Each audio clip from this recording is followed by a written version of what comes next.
Marshall Peak, Chapter 5979, Final Gift. The Spacetime River is my path forward. Yang Kai pondered. Senior means to say, the reason why I have placed a barrier outside of my spacetime river is because I knew no one other than those who have also condensed their own spacetime river have the power to save the universe.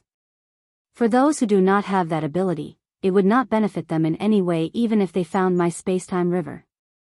Since that is so, it would be better to cut off the hope for those who approach sooner to avoid them having to go through even greater despair later.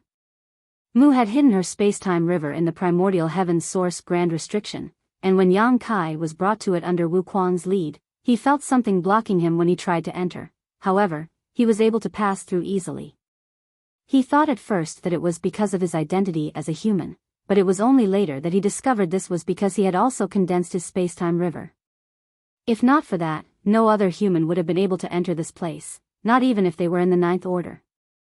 To the humans of the primordial world, the so-called Holy Sun was the savior of this world, but the savior that Mu spoke of was someone who could save the 3,000 worlds. To defeat Mo, the strength of the Ninth Order open heaven realm alone is not enough.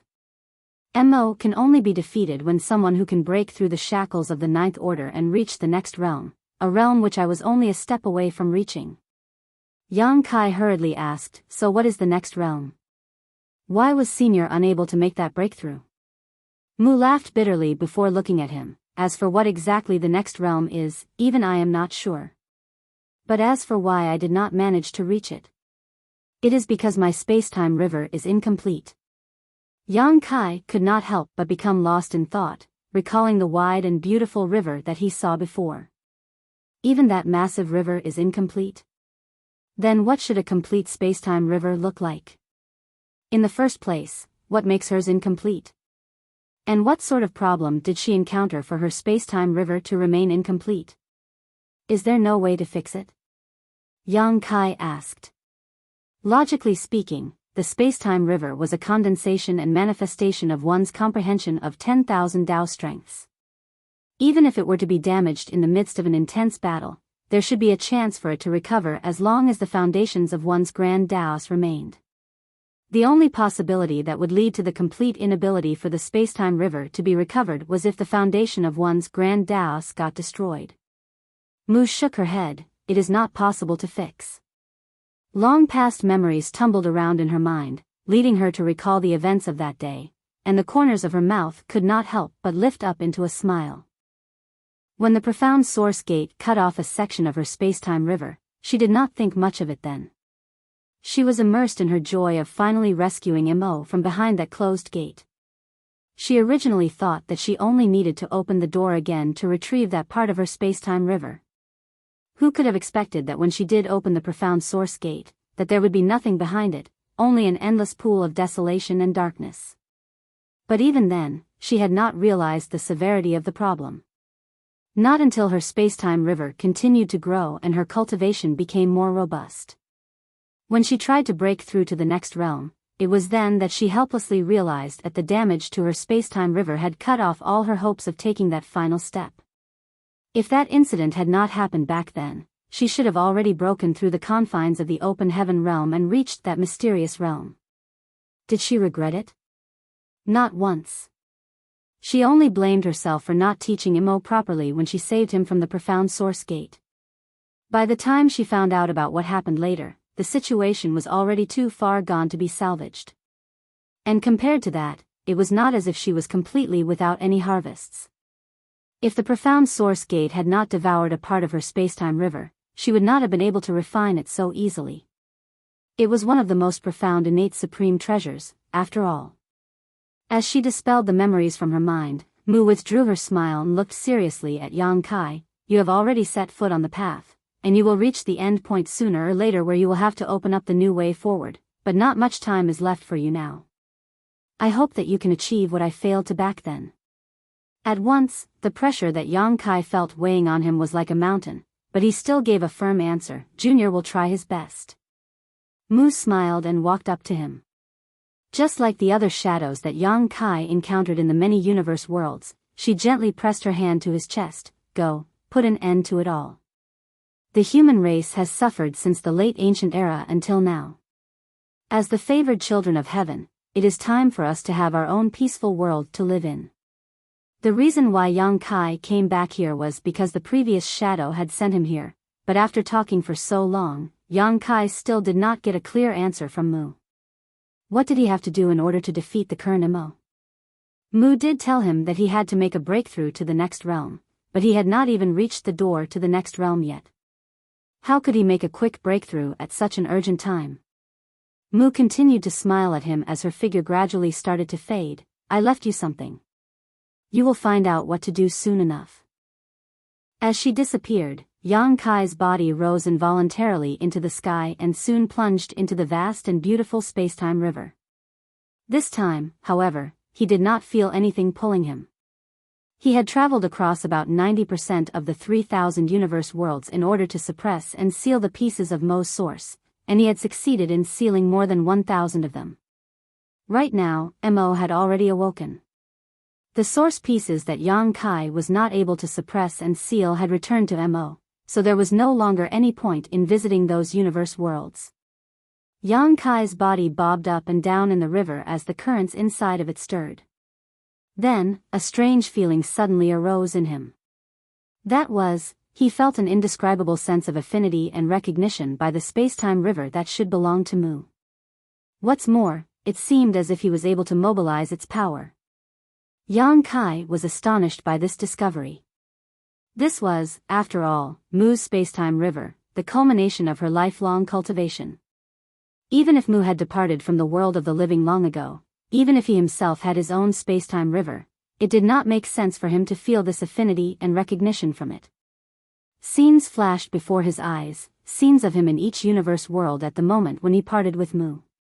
Whether Yang Kai managed to seal the source pieces or not in each universe world, as long as Mu's shadow still existed, he had not failed to find her and bring her away with him because he was unwilling to see this senior who had fought alone for countless years continue to wait and suffer endlessly.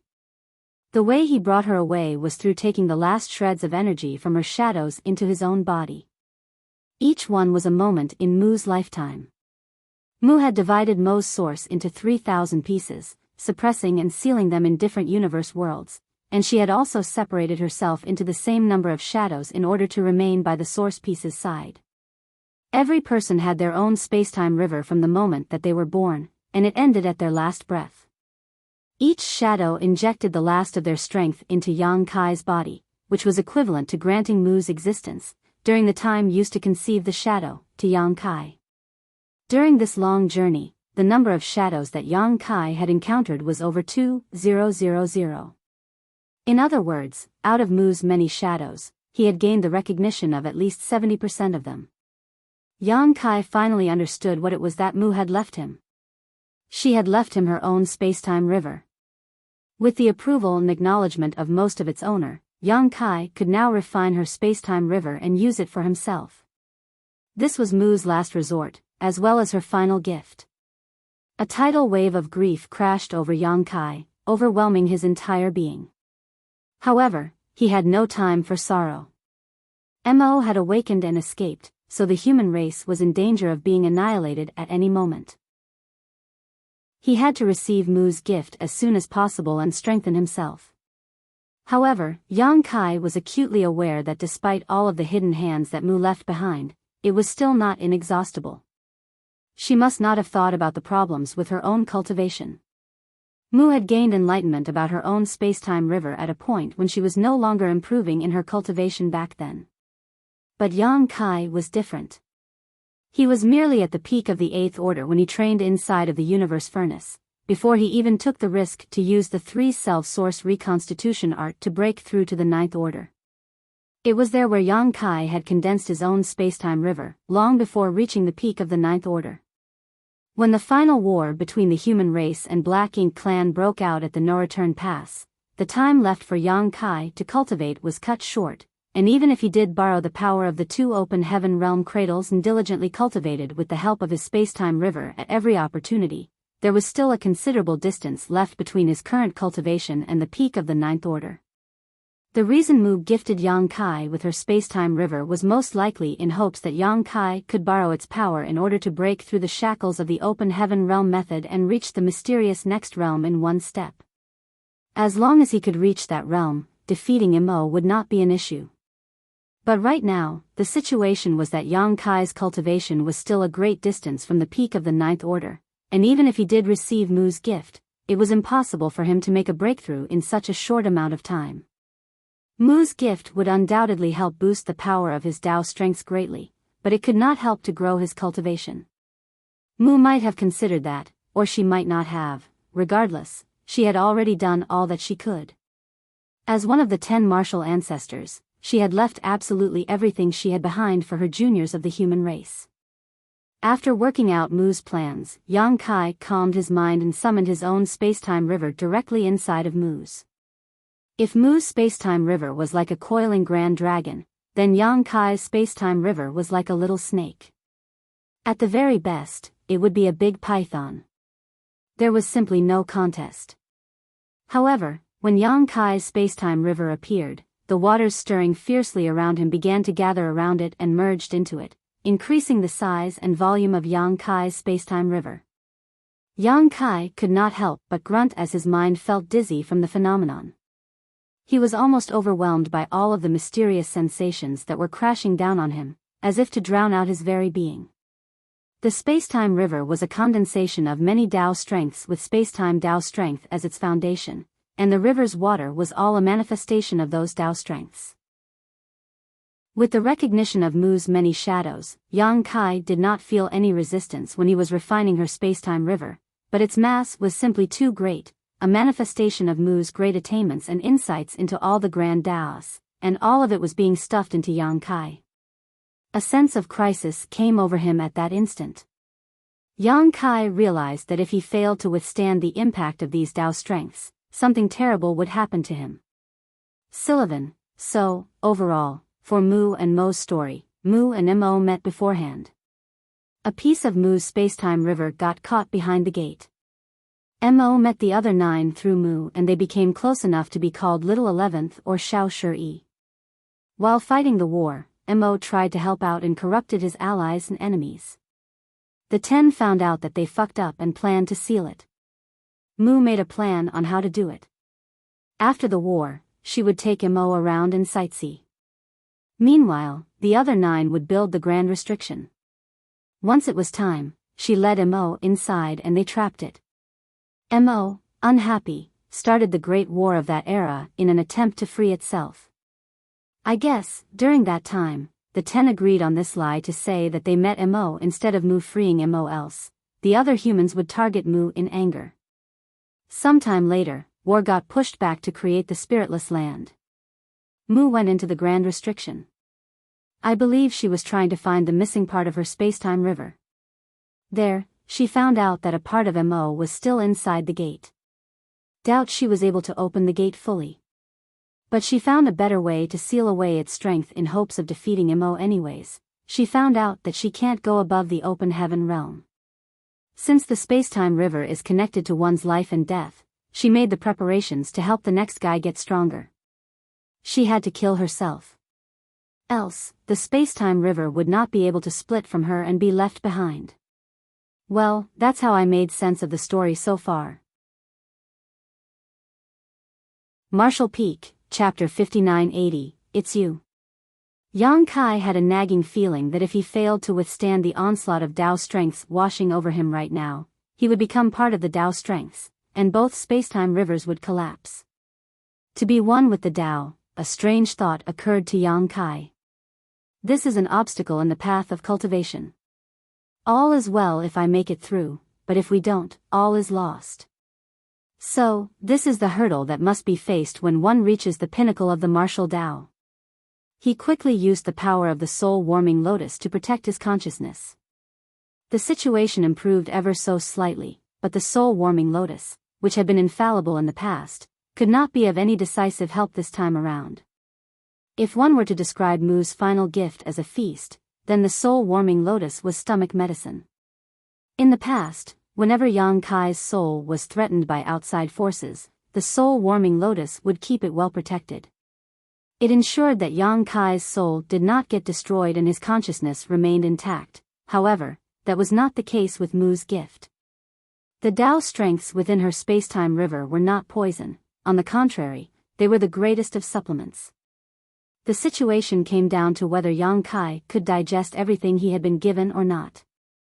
The soul-warming lotus could not do much in this situation, as it was Yang Kai who took the initiative to refine and absorb everything inside Mu's space-time river.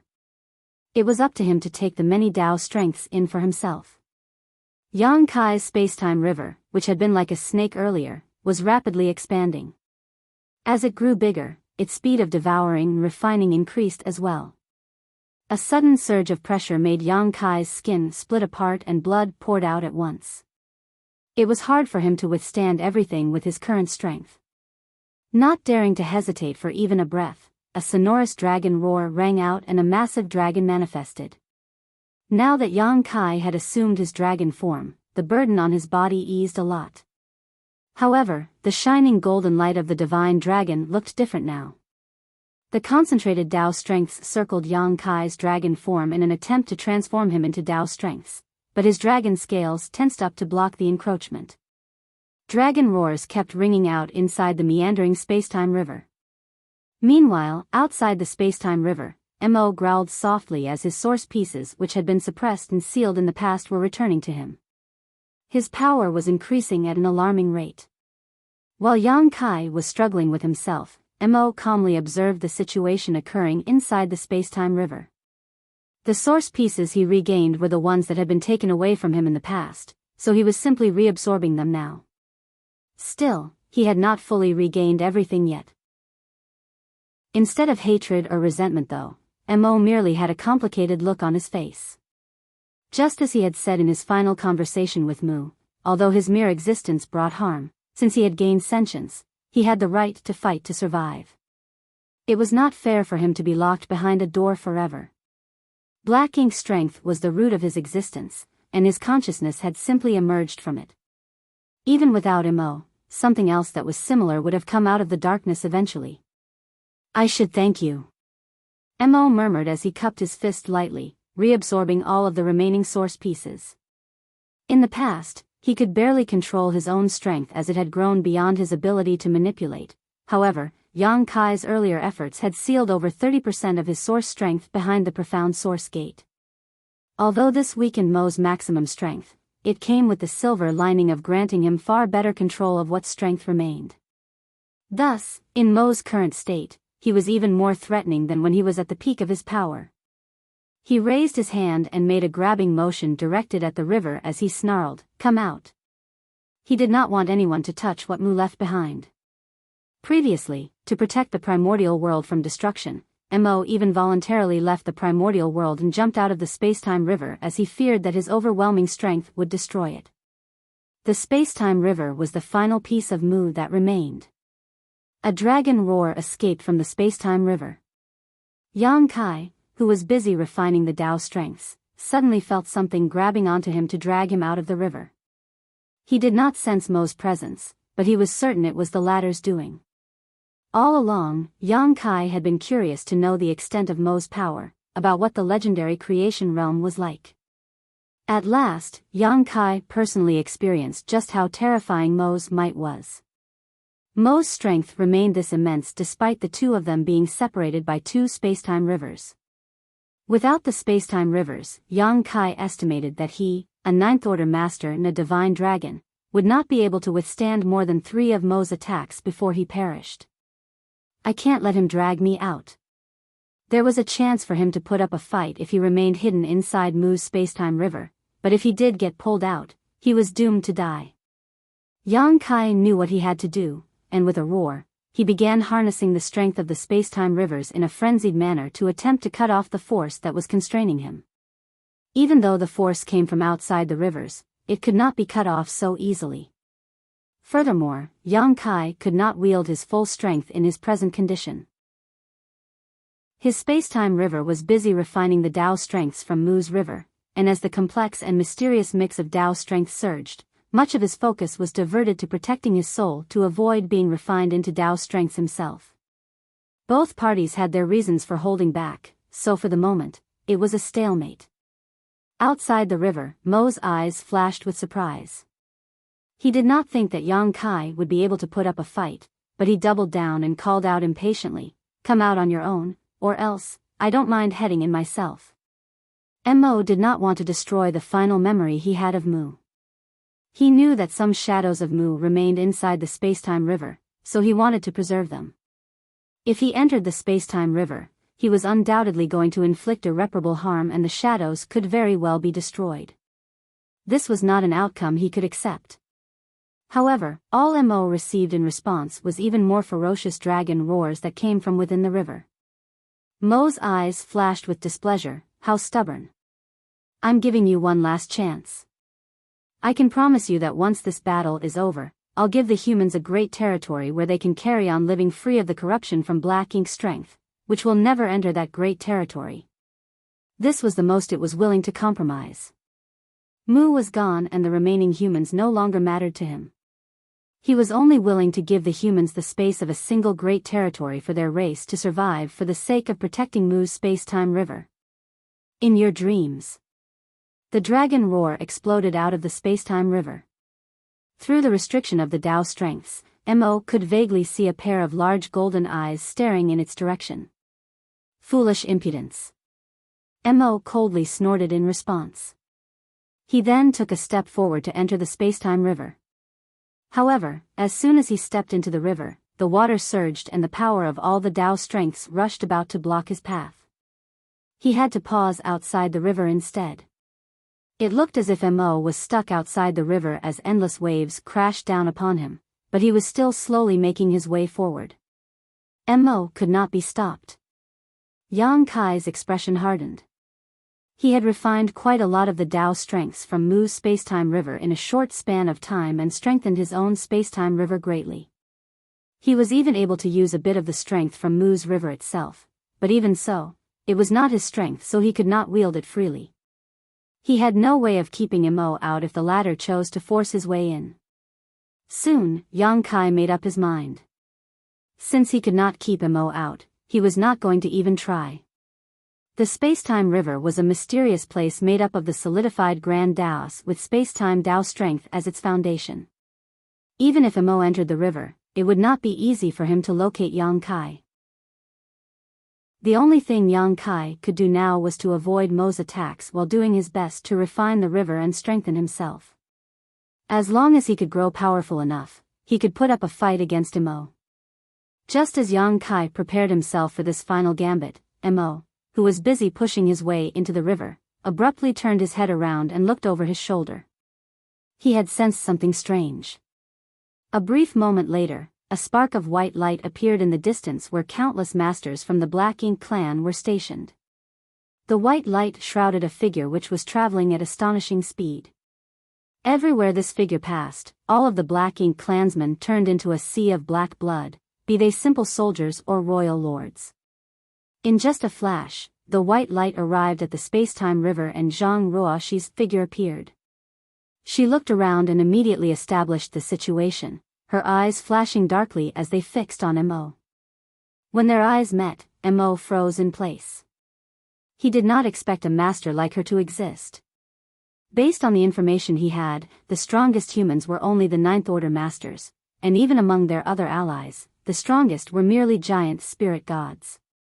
Yet, the woman who just arrived had an aura that seemed even stronger than that of a giant spirit god. When Mo sensed the clean and pure strength of the new arrival, his expression suddenly contorted as he roared, "It's you." He recognized the source of that strength. Zhang Ruoxi understood what Mo meant. When the burning light and serene glimmer strength finally harmonized in the chaotic dead territory, the memories of her Heaven's Order bloodline began awakening, so she was not completely clueless about the events of the ancient past. Thus, when she heard what Mo said, she coolly replied, "Yes, and no. It is. It's you." Mo's expression had changed rather drastically. Even when Yang Kai suppressed and sealed over 30% of his source, he took everything in stride and could even thank the latter. However, when Mo saw Zhang Ruoxi, the darkness hidden deep within him overtook everything else. He leapt out of the space-time river and murderously flew over to Zhang Ruoxi, but all of a sudden, he stopped and shook his head as he muttered, "No. That can't be." Black ink strength continued to surge through him before he suddenly lifted his head and leveled a vicious glare at Zhang Ruoxi and bellowed, "No, it is you." Mo behaved as if he had lost his mind and he began to mumble and contradict himself, seemingly completely out of sorts. All of a sudden, he flashed forwards and reappeared in front of Zhang Ruoxi, sending his fist flying as he roared, "Why?" Martial Peak, Chapter 5981, Light and Darkness. When the gate formed, primordial light and primordial darkness came into existence. From then on, their paths differed entirely. The primordial light signified all that was good and wonderful in the universe, and as soon as it was born, it left and became the colors of everything in existence. On the other hand, the primordial darkness remained suppressed and sealed behind the gate. Time went on, and even when it developed its own consciousness, it could not escape. It was stuck in an endless sea of darkness and loneliness.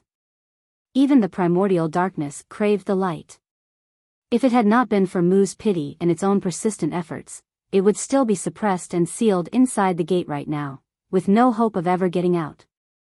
Why?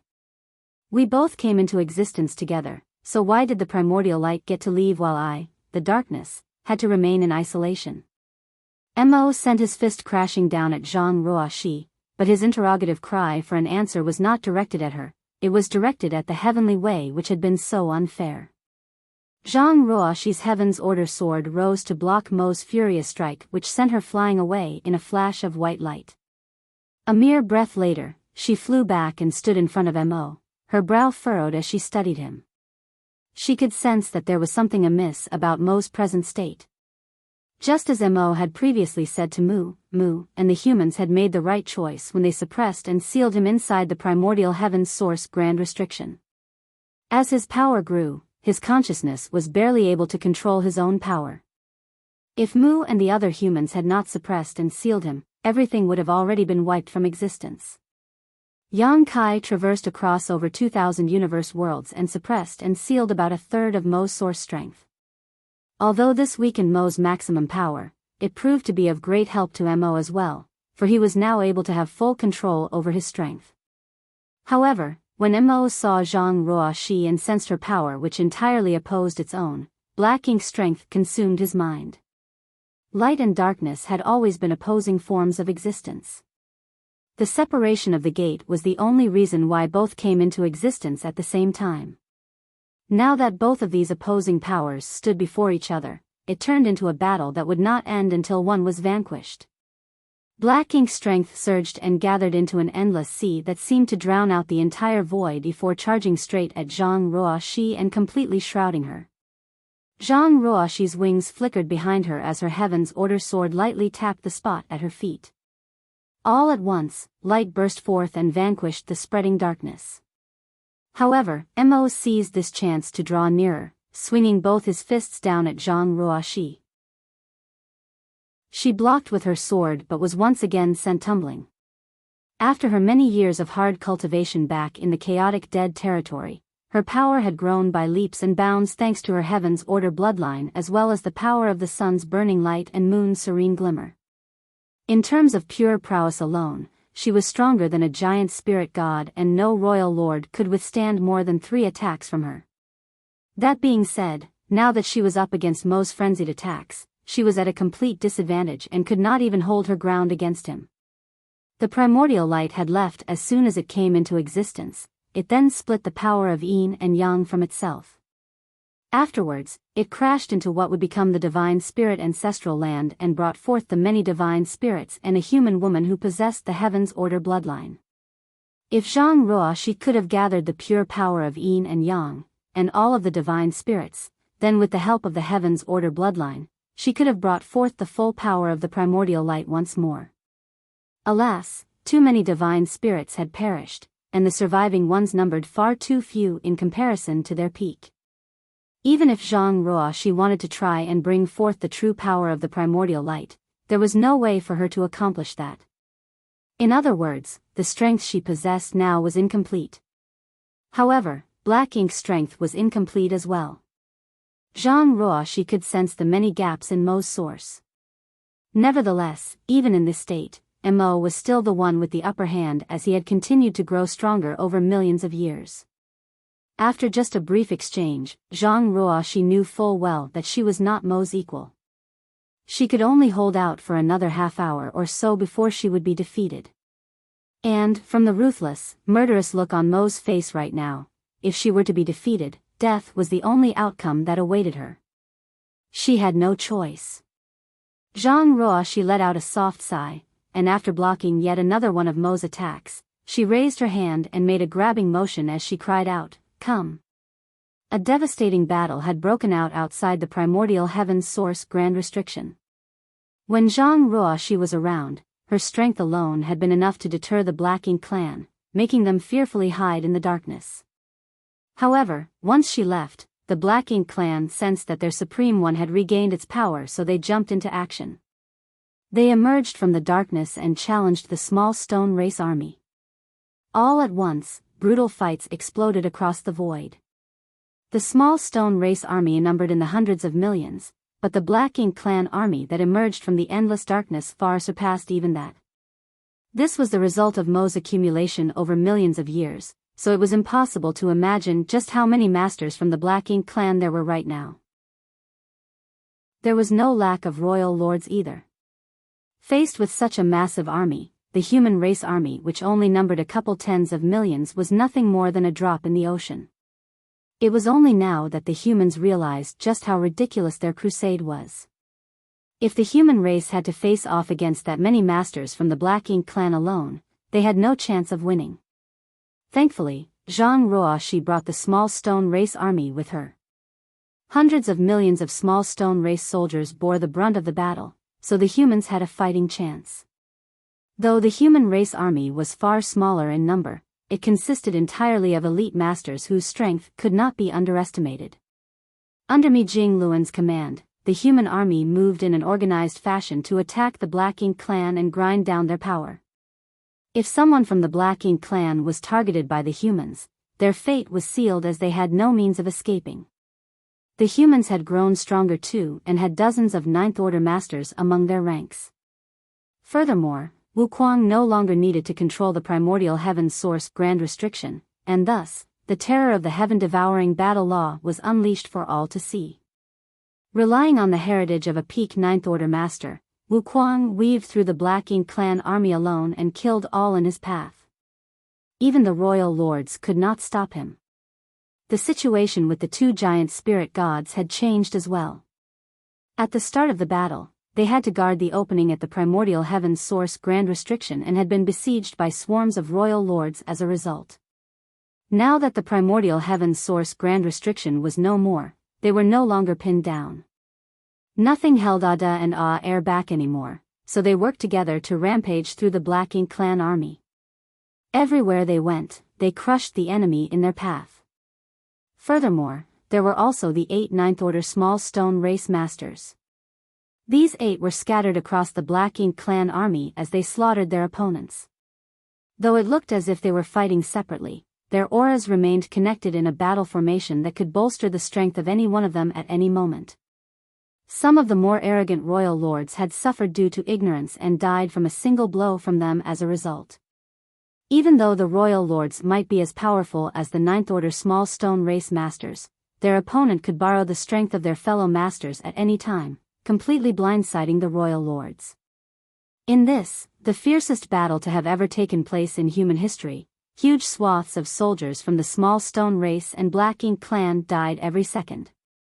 The divine spirits who received the great sun and great moon marks from Yang Kai weaved through the battlefield to wield the power of the two marks. Each time they did so, yellow and blue light would shoot out from the rocks left behind by the fallen small stone race members.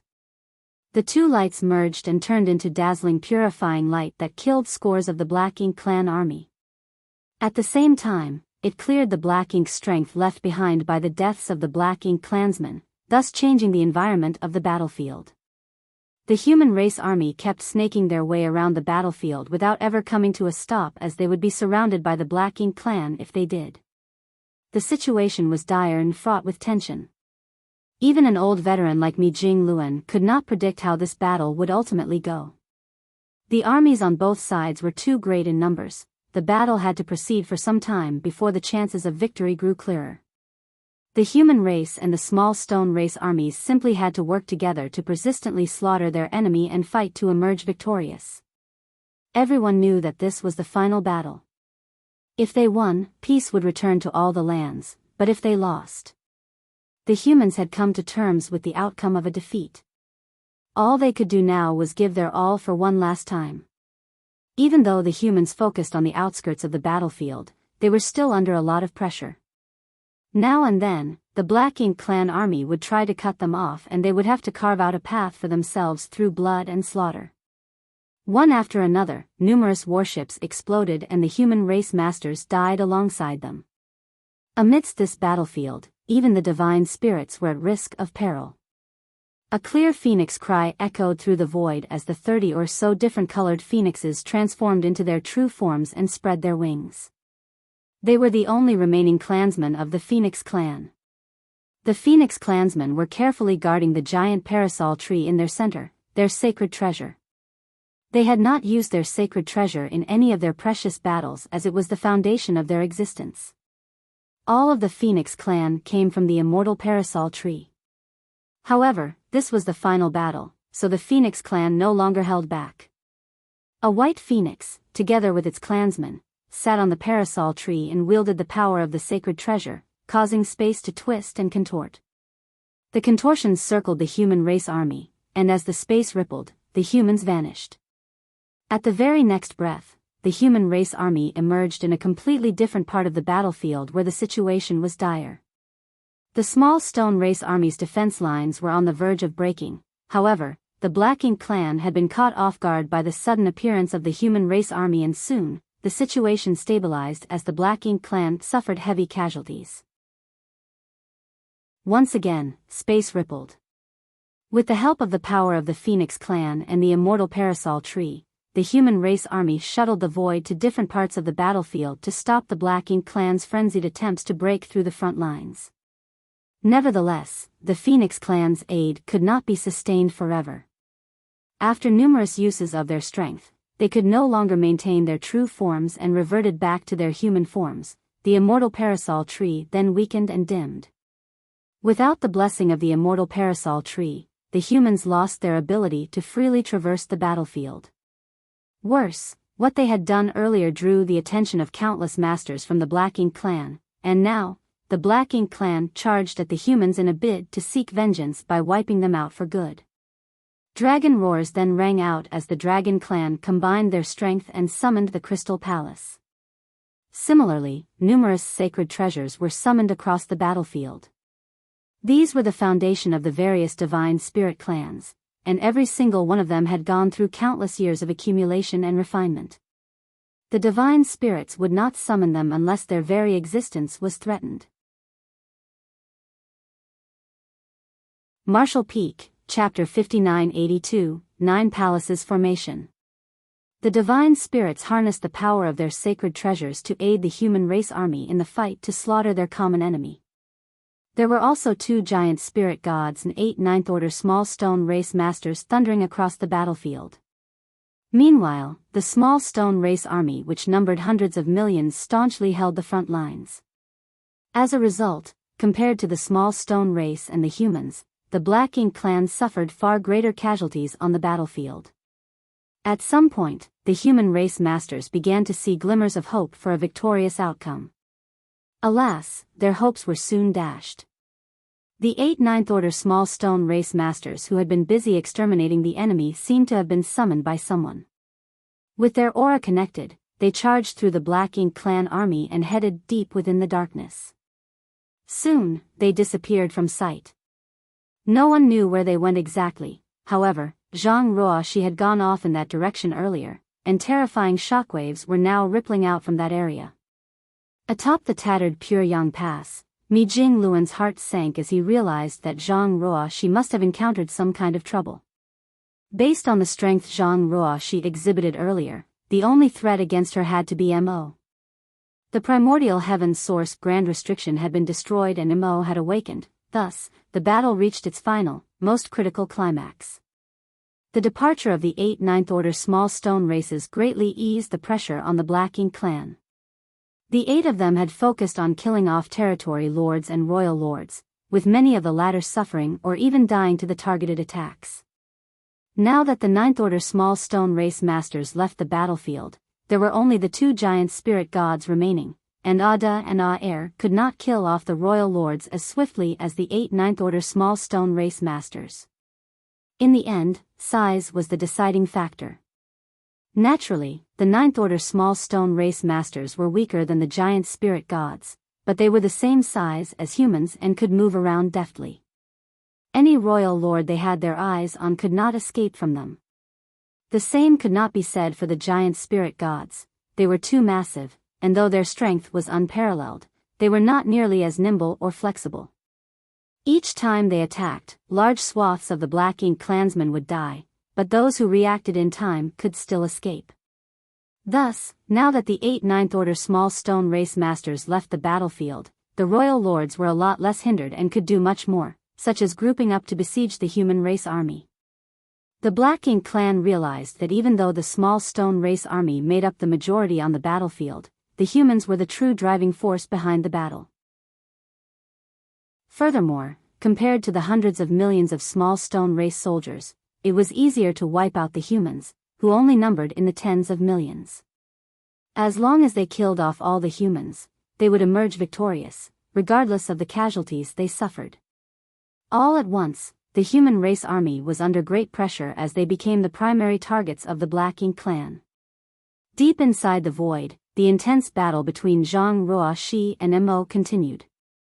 It was the first time that the primordial light and darkness were together again since the dawn of creation, and as they clashed, the universe seemed to shatter and break.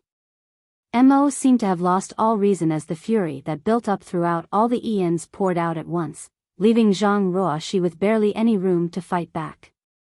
From a distance, the light and darkness could be seen clashing, with the ocean of darkness keeping the light completely surrounded.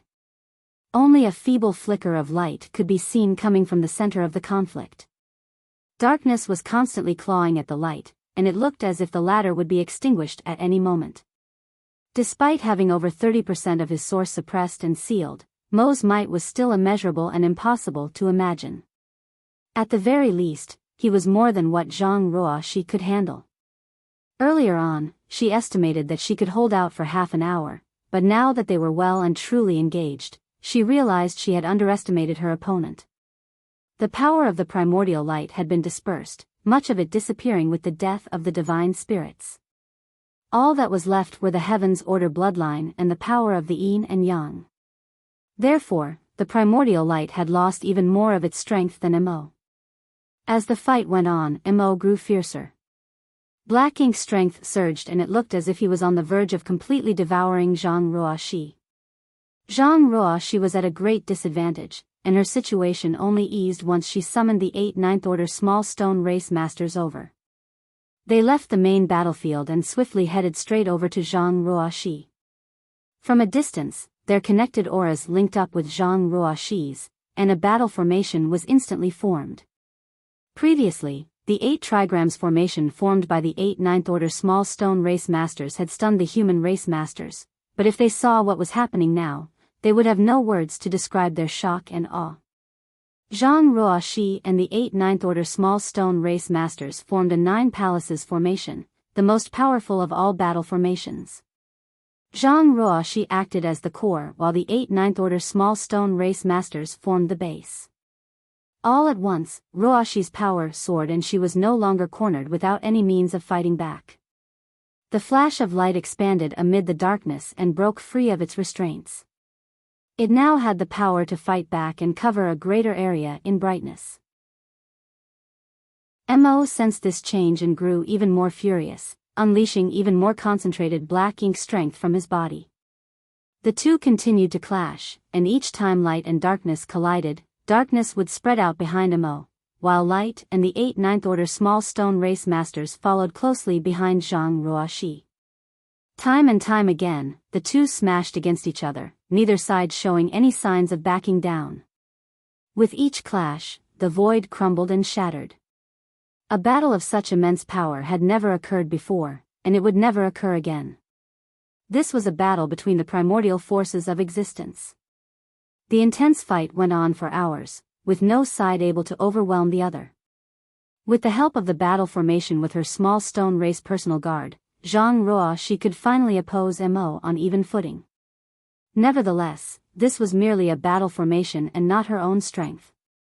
The prolonged fight not only continued to add to the pressure that Zhang Ruoxi faced, but even the Ninth Order Small Stone Race Masters were struggling. The Ninth Order Small Stone Race Masters had tough bodies, weaker than Yang Kai's divine dragon physique, but not by much. Under normal circumstances, they would not be facing any issues. However, the long and intense fight proved to be a burden that was slowly exceeding their ability to bear. Cracks began to appear on the bodies of the Ninth Order Small Stone Race Masters, and as Zhang Ruoxi and Mo continued to clash, these cracks grew. Soon, the cracks weaved across their bodies like spider webs. It could be seen that once the cracks reached a certain point, even the Ninth Order Small Stone Race Masters would crumble into a pile of rocks. These small stone races were Ruoxi's personal guard. They had been groomed with great difficulty and were intrinsically connected to her, so she could sense the state of every single one of them. Therefore, when she picked up on their injuries, she realized that things were looking bad for them. She was only able to fight Mo because she had formed a battle formation with her small stone race personal guard, but if something happened to the latter, the battle formation would collapse, even if only one of them died. Once that happened, it would be impossible for her to hold her own against Mo. Once this thought occurred to her, Zhang Ruoxi changed her strategy. Instead of confronting Mo head-on, she took a defensive stance to drag the fight out. She did not know what her sir was doing now, but all along, she knew that he was capable of doing things no one else could, and she held strongly to this belief. Sir can always make a miracle happen even in a hopeless situation. Therefore, regardless of what he was doing now, she had to try and buy him enough time. Her new strategy worked. When two opponents were evenly matched, one could not accomplish much if the other was determined to prolong the fight. The intense fight turned into a chase instead. Ruoxi and her 8 small stone race personal guard kept flitting about, and even though Mo wielded his immense power wildly, he could not pin down and suppress her. Mo, who had already lost his senses, became even more incensed, releasing bestial snarls and roars in an unending cacophony. When Mo first emerged from the space-time river, he looked no different from a regular human, apart from his black ink strength. However, when Zhang Ruoxi showed up, the black ink strength surged and overtook his mind. At this point, Mo no longer looked human. Ruoxi's appearance and subsequent actions seemed to have driven him mad. All of a sudden, Mo stopped chasing Zhang Ruoxi. As Zhang Ruoxi puzzled over this, Mo abruptly turned around and charged towards the space-time river. Ruoxi's expression stiffened.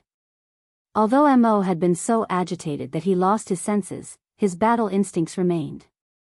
Since Zhang Ruoxi was equal in strength to him, he could not get rid of her, so he changed his target to Yang Kai, who was still within the space-time river. Even in his blurry state, he was still determined to protect the space-time river. He was not going to let anyone touch the final trace of Mu. Upon seeing that Mo was turning back, Zhang Ruoxi swiftly chased after him. Light flashed as she stopped him and engaged in a frontal battle again. After a brief skirmish, Ruoxi repeated her old tactic and quickly retreated. This led to a furious Mo pursuing her in the opposite direction of the space-time river. Mo kept up the chase for a while, but when his efforts proved fruitless, he turned around again. Once again, Ruoxi caught up to him. By doing this over and over again, she managed to occupy Mo's attention. Nonetheless, Zhang Ruoxi knew this was only a temporary measure. She could tell that Mo was not in the right state of mind at the moment, which was why he did not notice what she was doing with her fairly crude strategy. However, with each clash, the power of the light would wipe out some of the darkness, and similarly, the darkness would devour the light.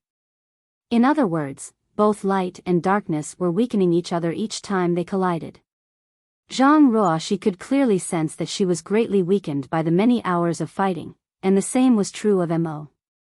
Once the black ink strength was weakened to a certain extent, Mo would most likely regain his senses, and when that time came, she would no longer be able to use this strategy to keep him occupied. Furthermore, Ruoxi was even more worried by the fact that the 8 Ninth Order small stone race masters would not be able to hold out much longer. Their bodies were covered in cracks now, and it looked as if they would crumble at the slightest touch.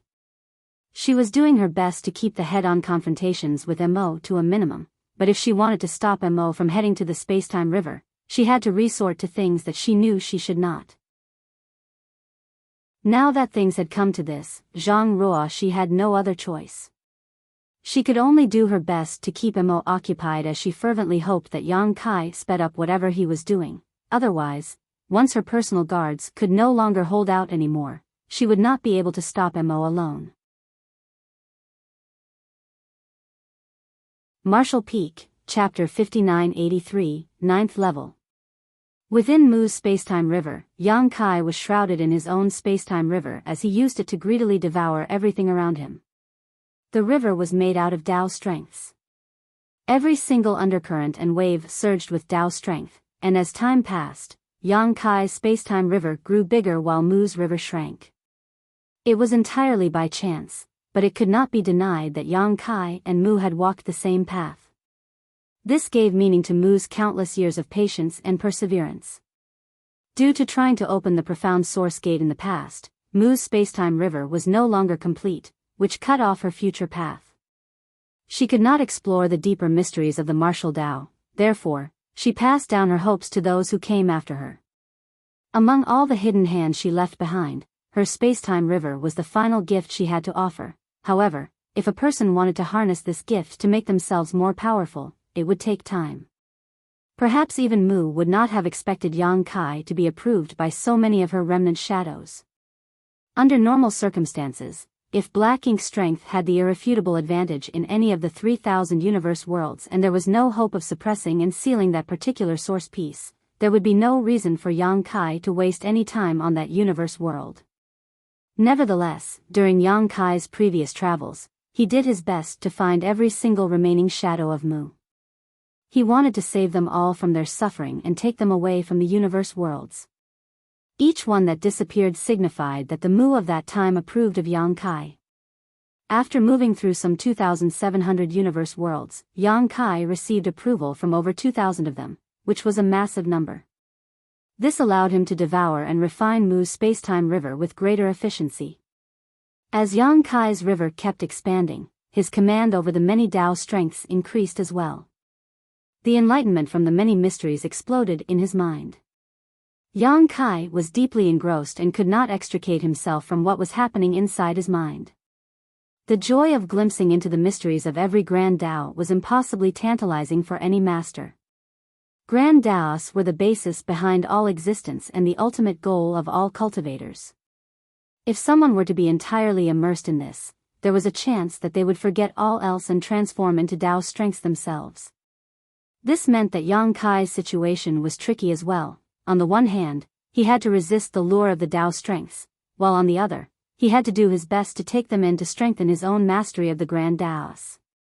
He tried his best to maintain the balance of refining as quickly as possible while still remaining in control over his senses, making sure to not let himself be lost in the process.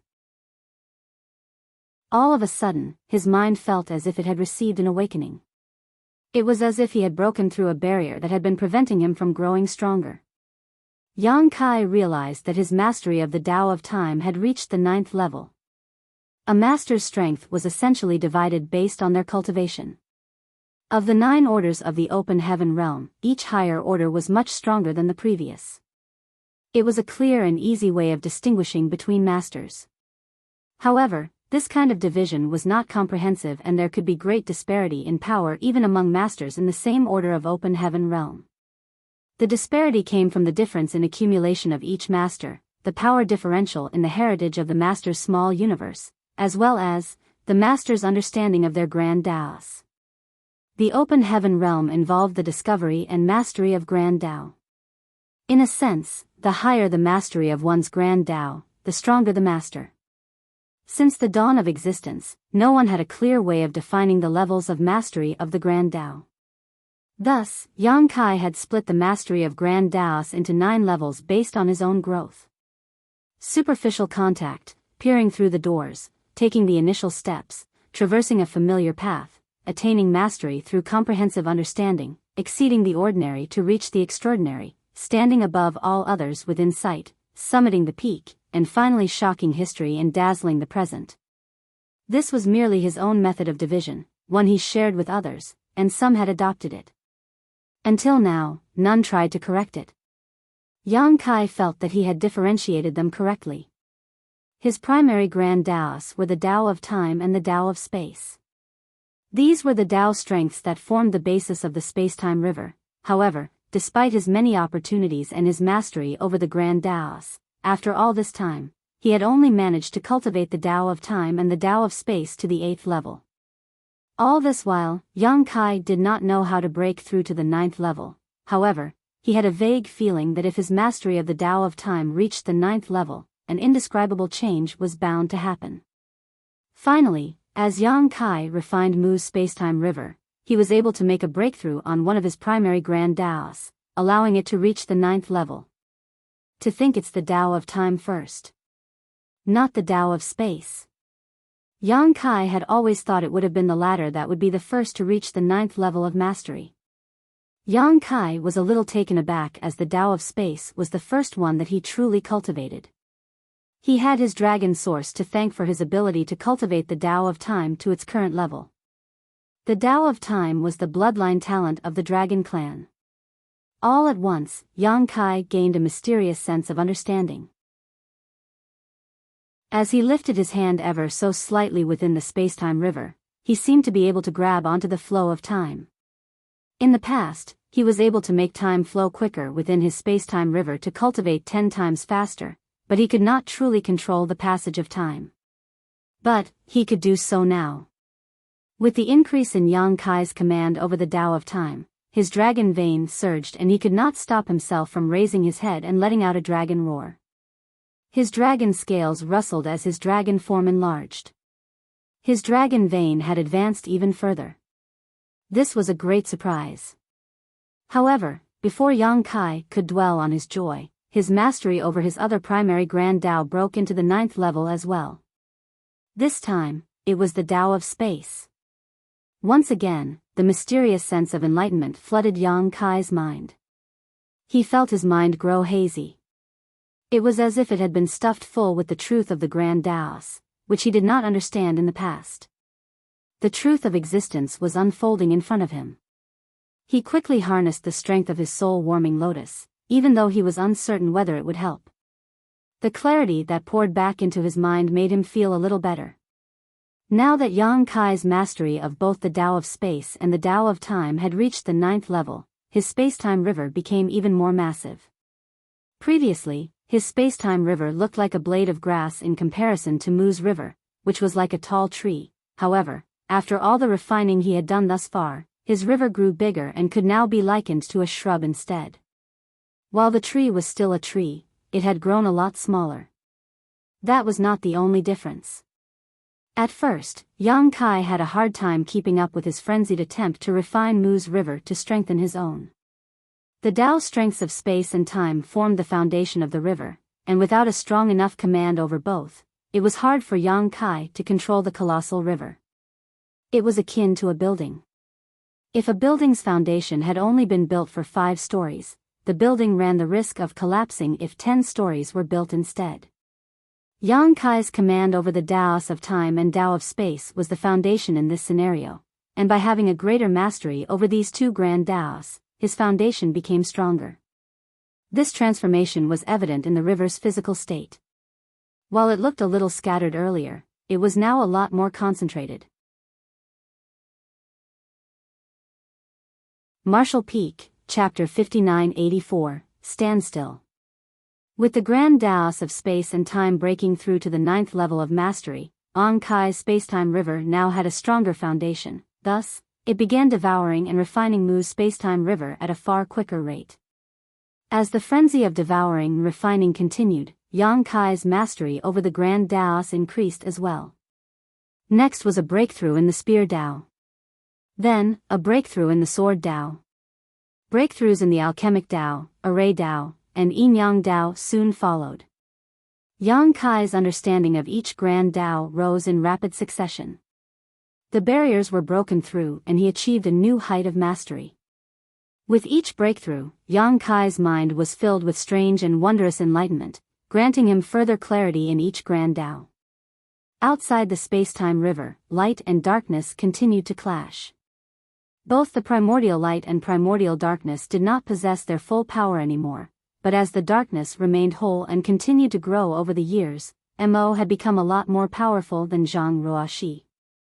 This held true even when Yang Kai had used the profound source gate to suppress and seal a third of his source.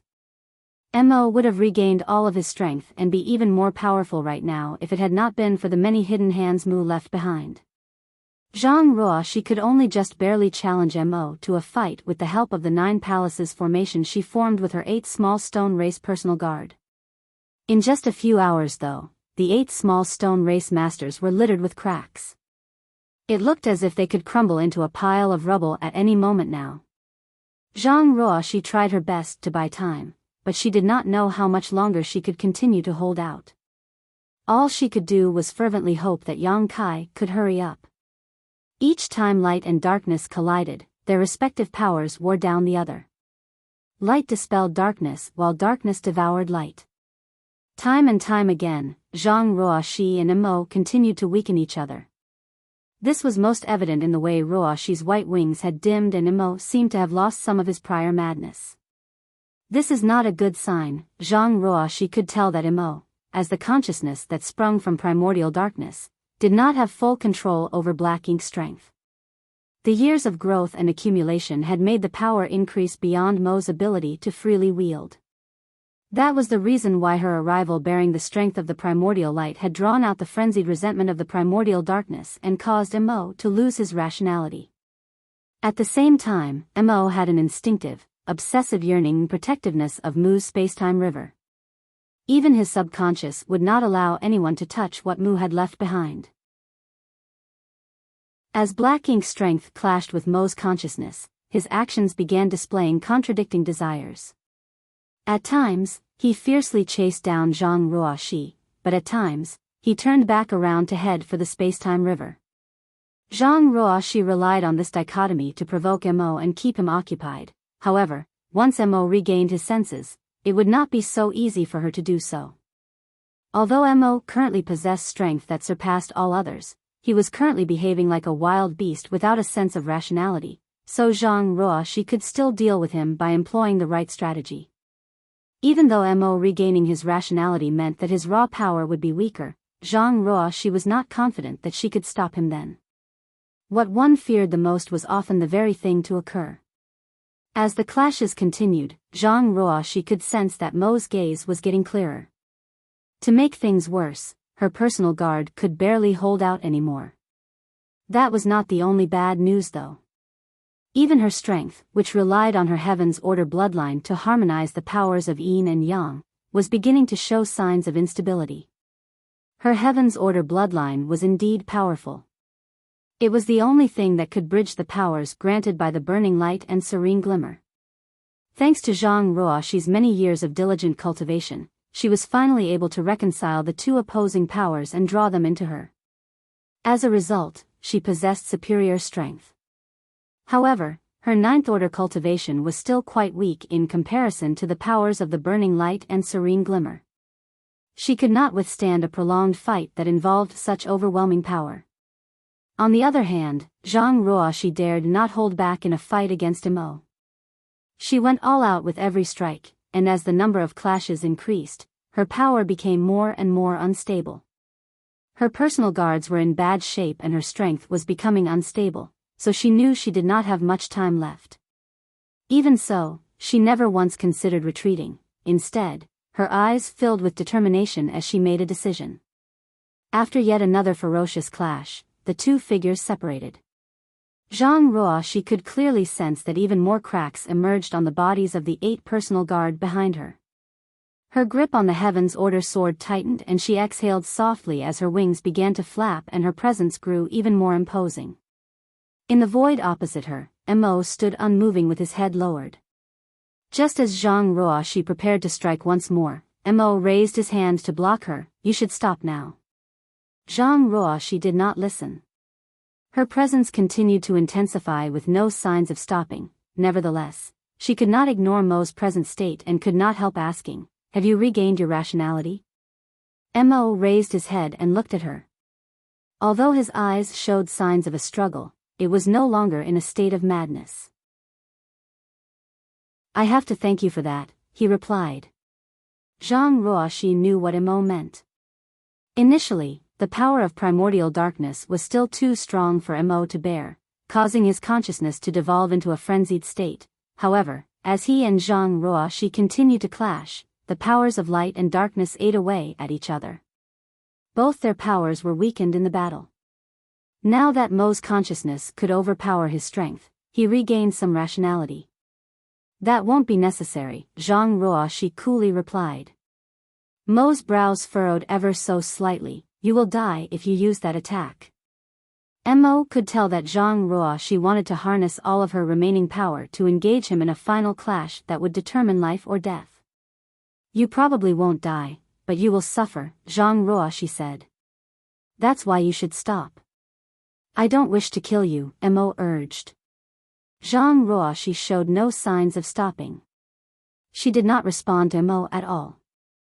Instead, she continued to harness her power and strength to prove her determination with her actions. Cracking sounds could be heard from the 8 behind her. With this strike, the 8 of them would turn into dust.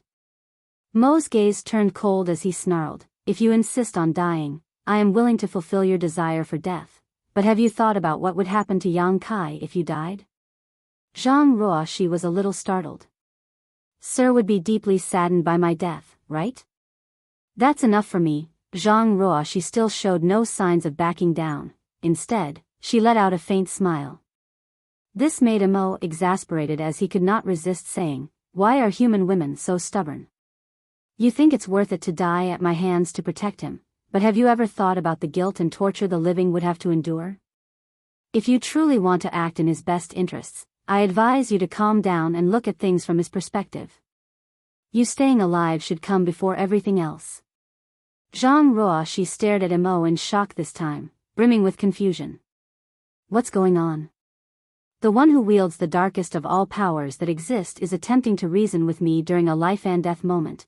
She could not help but find it unbelievable, especially since Mo made a good point. Instinctively, she suddenly felt that Mo was scheming something. "Don't look at me like that," Mo curtly snorted. "I lived among you humans for more years than you have lived. We once worked together and protected each other. There was even someone very important to me once. All I wanted to do was to help her, but in the end, I was destined to ruin everything." When Mo saw what Zhang Ruoxi was about to do, he could not help but recall his own past. "Mu must have felt great anguish when she decided to lock me up. In the end, I let her down." Mo turned towards the space-time river and said, "Why don't we just wait here? When he comes out, I will fight him." Zhang Ruoxi frowned as she looked at Mo, too afraid to let her guard down. Mo turned back to her once more. "There's nothing for you to worry about. You are free to strike me at any given moment and engage me in a fight to the death. As you said, even if I kill you, I will suffer in the process, and when he comes out, perhaps I won't be able to hold my own against him." Zhang Ruoxi simply could not figure out what Mo was thinking.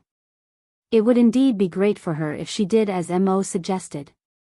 She had enough strength to unleash a powerful final strike, and she could do so at any time. So the only one who had anything to gain by agreeing to Mo's suggestion was her. Besides, even if Mo was plotting something sinister, would she be able to stop him?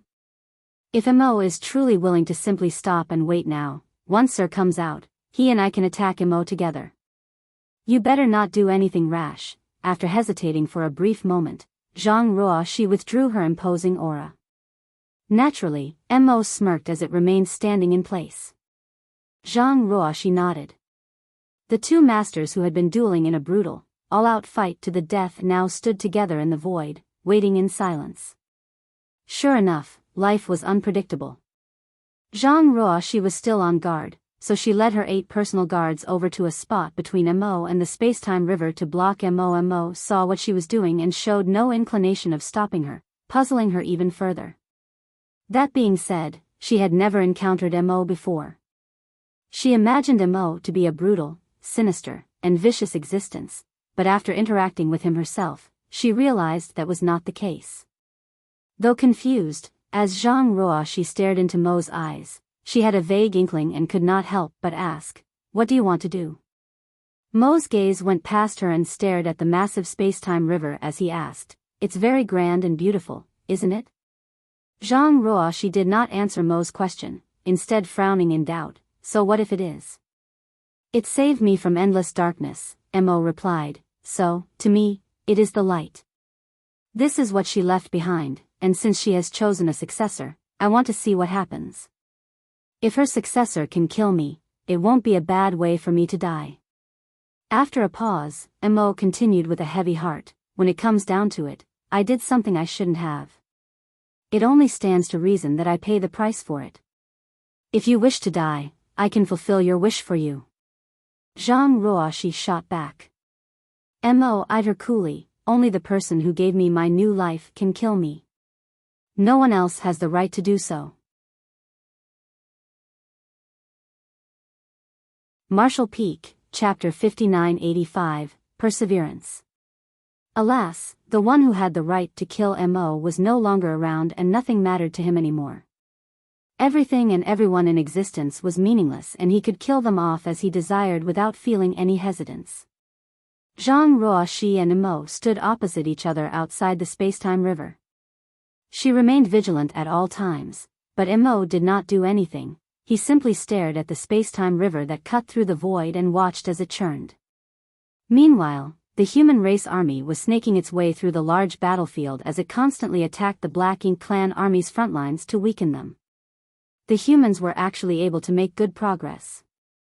Furthermore, the small stone race army was fearlessly confronting the Black Ink clan.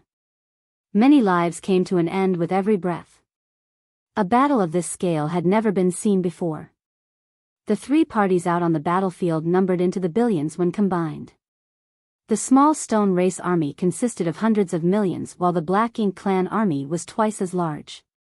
On the other hand, there were less than 20 million human race masters left, which was not even a tenth of either of the other 2. Despite being much lower in numbers, the humans came out on top when it came to the average power. Only 4th-order masters and above could directly join in the crusade, and after many millennia of cultivation, the human race now had a large number of 7th-order and 8th-order masters. In this respect, neither the small stone race nor the Black Ink clan could compare to the humans. Even though they had massive numbers, weak soldiers who could not contribute much made up most of their ranks. This was especially true of the Black Ink clan. Whenever the human race army crossed paths with large groups of the Black Ink clan's cannon fodder, all of the latter would be exterminated in great sweeping waves of death. Nevertheless, being so few was still an undeniable disadvantage. Although the human race army was able to attack the Black Ink clan and wipe them out in large groups, they could not persist for long. The humans started this battle, but it was the small stone race army that enabled them to keep going. If Zhang Ruoxi had not brought the small stone race reinforcements over, the humans would have been defeated the moment the primordial heaven's source grand restriction broke. These were sorrowful times. Many of the small stone race soldiers died and turned into rocks and pebbles that littered the battlefield. The divine spirits who had the great sun and great moon marks kept using the power of the marks to draw out the power of yin and yang inside the remains of the small stone race who had been sacrificed. These powers were then transformed into purifying light which not only killed many Black Ink clansmen, but also purified the environment of the battlefield. It was thanks to this that the humans and the small stone race could still put up a fight against the Black Ink clan. Initially, Ada and Air, the 2 giant spirit gods, were able to move about with impunity. Without enough royal lords to keep them pinned down, they were completely invincible and seas of blood formed wherever they went. However, as more and more of the royal lords joined forces to besiege Ada and Aer, the latter pair slowly lost their ability to act freely. The fierce battle continued. Every few days, the human race army would retreat behind the small stone race's lines to rest and regroup before charging out again. Pyongyang Pass, which led the human race army into battle, was now a wreck. It did not look like it could hold out much longer, and the suppressing Black Ink Fortress was in a similar state. The extreme intensity of the battle was a taxing trial for all the humans, with even the Ninth Order masters having a hard time, let alone those of lower orders. Nevertheless, the humans could not stop. This was the final confrontation, and if they backed down, total extermination was the only fate that awaited them. Therefore, all of them grit their teeth and persevered. A month after the start of the battle, the situation on the battlefield grew clearer. Mi Jingluan was fatigued and ashen-faced as he stood atop the worn Pyongyang Pass, his forehead covered in a layer of sweat. He had overexerted himself. As the supreme commander of the human race army, he faced the most pressure. Not only did he have to keep an eye on the situation on the battlefield to promptly make the right strategic decisions, but as a Ninth Order master, he was also in charge of controlling Pyongyang Pass to attack the enemy. At this point, he had expended so much energy that his foundation had suffered heavy damage. However, his sense of helplessness stemmed not from his exhaustion, but from the fact that the situation was not in the human race's favor. There were far too many of the Black Ink clansmen inside the primordial heaven's source Grand Restriction, twice as many as there were small stone race soldiers, and after a month-long battle, the Black Ink clan was beginning to show signs of suppressing the former. If this continued, in less than 2 weeks, the small stone race army would be defeated. Once the small stone race army was vanquished, the humans would not be able to survive. They were bound to follow the small stone race army to their deaths. Mi Jingluan could not be resigned to this. The fight between the human race and the Black Ink clan began towards the end of the late ancient era and had carried on for millions of years since then. Was it going to end in tragedy for the human race? Still, there was not much he could do to change things now. In a massive battle like this, there was not a single strategy that could lead to a decisive outcome. Victory hinged on the strength of both parties. Mi Jingluan could not stop himself from casting a glance into the depths of the void. Over a month ago, Zhang Ruoshi had abruptly left the battlefield and the 8 Ninth Order small stone race masters followed soon after. Nothing had been heard from them ever since. Initially, great aftershocks of an intense battle reverberated out from that part of the void, but soon, everything went silent. Even now, Mi Jingluan did not know what was happening over there. All he knew was that Zhang Ruoshi and her 8 personal guards were there. Yang Kai was there too, along with Mo. If anything could turn the tides of this battle, it had to come from that part of the void. Stay strong. We must persist. As long as the worst did not happen, they still had a shred of hope of survival. The churning of the space-time river became even more ferocious. After a month of devouring and refining Mu's space-time river, Yang Kai's space-time river had grown unimaginably large, while Mu's river, which was outside his, was turning into an empty shell. Thanks to this final gift, Yang Kai's space-time river had enlarged to the point where it could rival that of Mu's. Outside the river, Zhang Ruoshi and her 8 personal guards were still in a battle formation. They were intrinsically connected and kept their guards up the whole time. Thankfully, throughout this whole time, Mo did not move, he merely stood quietly and waited.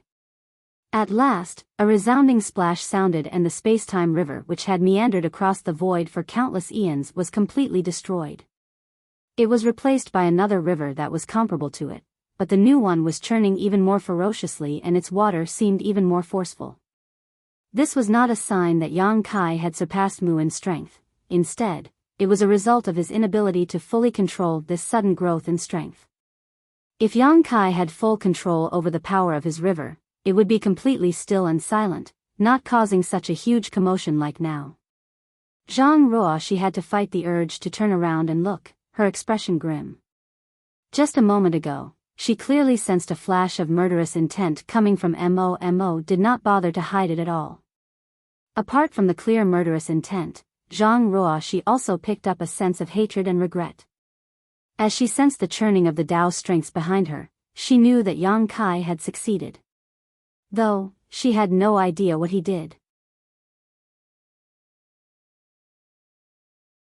Martial Peak, Chapter 5986, The Might of a Creator. Amidst the churning waves, Yang Kai's figure appeared as the Tao strengths surged around him. Based on strength alone, he was stronger than both Mo and Zhang Ruoxi after their earlier fight. This was a result of his heightened mastery of Grand Taos. The clearest evidence of this was the size of his spacetime river. Yang Kai's spacetime river was comparable to the one Mu left behind, and it had grown colossal beyond imagination. A baby dragon was bound to become a divine dragon someday. Although Yang Kai's cultivation did not increase by much, his strength was leaps and bounds above what it once was. A piercing gaze shot over at him. Yang Kai immediately spotted Mo, who was standing in the distance. The abhorrence and murderous intent in its eyes were plainly visible. Mo looked a lot like Little 11th, whom Yang Kai met inside the primordial world. If Little 11th grew up as a normal human, he would resemble Mo's current appearance. Ruoxi stood between Yang Kai and Mo with a grim and vigilant expression. Yang Kai had been busy refining Mu's final gift and knew nothing of what was happening outside the river all this while. Upon sensing Mo and Ruoxi's present states though, he realized that they had engaged in a fight earlier. Both seemed to have walked away injured, as neither one of them felt as powerful as he expected them to be. His divine sense tingled as it spread out like a gush of water. Soon, he picked up on the situation out on the battlefield in the distance. Yang Kai's brow furrowed slightly. Compared to the situation over here, the human race army and the small stone race army were in a bleak situation. If things continued as they were, they would certainly be defeated. Ruoxi. Yang Kai called out at once. "I'm here, sir," Zhang Ruoxi swiftly replied. "Head to the battlefield and help them." Zhang Ruoxi was startled. She figured that since Yang Kai had emerged, they could work together to take on Mo now. While she could not face off against Mo alone, if she and Yang Kai worked together, they had a good chance of winning this fight. Mo was a lot weaker now thanks to both Yang Kai's deed of suppressing and sealing his source as well as the earlier fight with Zhang Ruoxi. Light and darkness had clashed and worn each other down. If they got rid of Mo, they would completely eradicate the threat against the 3,000 worlds. Yang Kai seemed to have deduced Zhang Ruoxi's thoughts as he said, "The human race army is the only remaining strength we have now. A victory against Mo is meaningless if they get wiped out. Go and help them at once, Ruoxi. Leave things here to me." Zhang Ruoxi knew that Yang Kai was right. If the human race army was entirely vanquished, then even if she and Yang Kai managed to defeat Mo, it was a pointless victory. The goal of this battle was to ensure the survival of the human race, and victory hinged on bringing the entire army to victory. She clenched her jaw and said, "Be careful, sir. I'll come back as soon as possible." After glaring viciously at Mo one last time, her wings fluttered and she turned into a streak of light before shooting off towards the battlefield. Once she left, Mo and Yang Kai were left alone in the void. "A wise decision," Mo remarked. Yang Kai quirked his eyebrows. "How so?" "She's in a poor state right now," Mo commented with a faint smile. "You asked her to leave to save her life, right?" Yang Kai's brow was tightly knitted. "I thought I was going up against an evil being who has lost all its rationality. I didn't expect to be facing off against an intelligent opponent.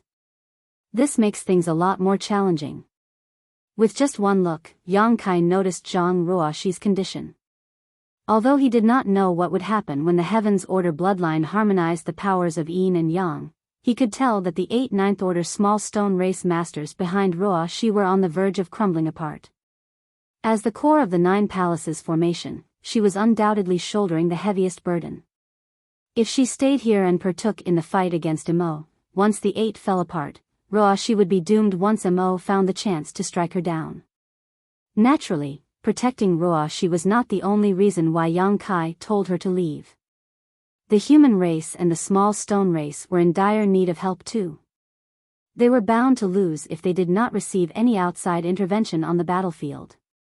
Now that Zhang Ruoshi had gone back to the battlefield, it was unlikely for her to be involved in any fight as taxing as the one against Imo earlier. As long as she was careful and ensured that her 8 personal guards did not die, she would not be in any grave danger. That being said, Yang Kai was taken aback by the current Imo.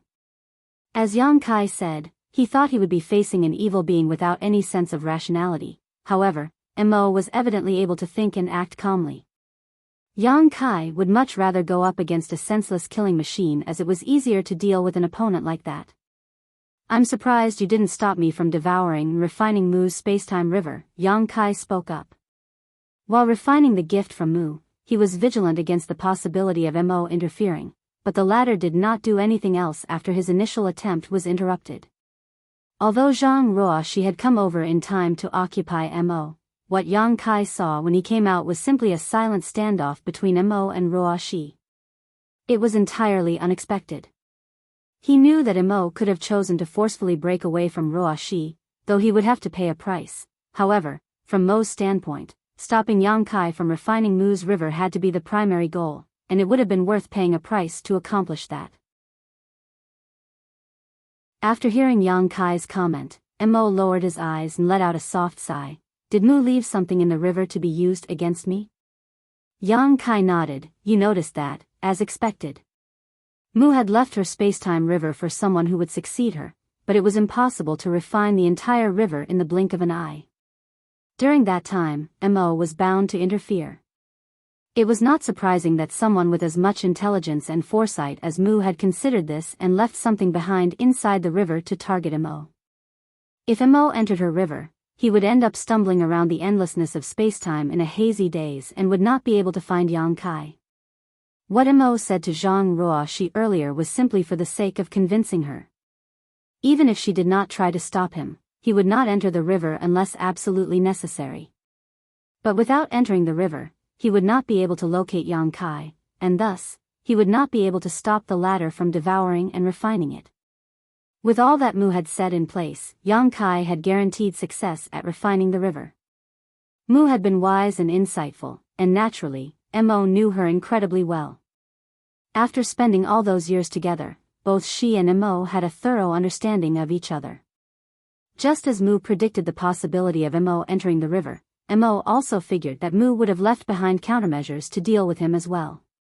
It was yet another confrontation after all these years that resulted in a stalemate. Yang Kai was the only one who benefited from the situation. He had a major leap in his mastery over the 10,000 grand Daos, and his spacetime river had grown to an indescribable size. Even if you obtained the power Mu left behind, so what? Mo's eyes were filled with disdain. "Do you think that's enough for you to defeat me?" Yang Kai smirked. "Let me see what someone in the creator realm can do." As he spoke, he raised both his hands and the spacetime river beneath him began churning violently. It was as if the river turned into a rampaging dragon as the waves crashed in thunderous splashes while Dao strength surged. All at once, scores of rope-like water dragons formed from Dao strength shot out of the river and flew straight at Mo. Mo raised his fist and punched forcefully at the void. The space in front of him shattered, and the myriad of void cracks that formed as a result turned into a barrier that blocked the onslaught of the water dragons. Then, Mo took a step forward and moved past the shattered space, arriving right in front of Yang Kai as he stared down at him with an indifferent expression. "Your ability to wield Dao strength is less than 1,000th of what Mu was capable of." Black ink strength rippled forth and its destructive power wrapped around Mo's fist, which came crashing down. Yang Kai's eyes hardened. He could instinctively sense the might of this punch and knew he could not allow it to make contact with him, otherwise, death would be his only fate. The river churned and formed a layer of Dao strength that acted as a barrier. However, the Dao strength barrier only lasted for a blink of an eye before the fist shattered it apart. Thankfully, that had given Yang Kai enough time to summon his Azure Dragon Spear. Now that he had his weapon in hand, he harnessed the Dao strengths and sent his spear flying out at the fist. A gust of unstoppable power came at Yang Kai from the front and he felt as if he had been struck by lightning. His body froze up for a brief moment before he went flying backwards. He stumbled into his river and nearly lost his grip on the spear. Weak. Mo looked down at his fist. There was a tiny white mark left behind from the Azure Dragon Spear, but it soon vanished. The invincible Azure Dragon Spear could not even scratch Mo despite Yang Kai landing a strike with all his strength. This was a clear sign of the power disparity between the two. A powerful and imposing manner did not necessarily translate into true might. A real master could easily keep his power hidden and undetectable from the outside. Yang Kai's outward display of dominance and imposingness was in fact a sign that he could not fully control the power he had. A figure stepped out of the river.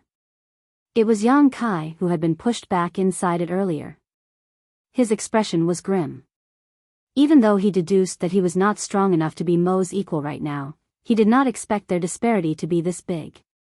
Is this the might of someone in the creator realm? Yang Kai had suppressed and sealed over 30% of Mo's source, so what would Mo be able to do if that had not been the case? His earlier punch would have probably been enough to kill me. While Yang Kai was caught up in these thoughts, Mo was already storming over. Even though Yang Kai used the Tao strengths of the river to form barriers and restraints, it was not enough to stop Mo. Apart from black ink strength, yet another mysterious power was swirling around Mo. It was most likely creation force. All of the Tao strengths that came near Mo would instantly shatter without accomplishing anything. As soon as Yang Kai managed to steady himself, Mo arrived in front of him, his fist flying out again, aiming to pulverize his opponent. Yang Kai was not about to let that happen. Waves rippled out of the Azure Dragon Spear with Tao strengths circling it as it moved forward once more. Mo did not change his attack, but the simple blow was hiding an unfathomable strength that allowed it to easily deflect Yang Kai's attack before closing in on its target.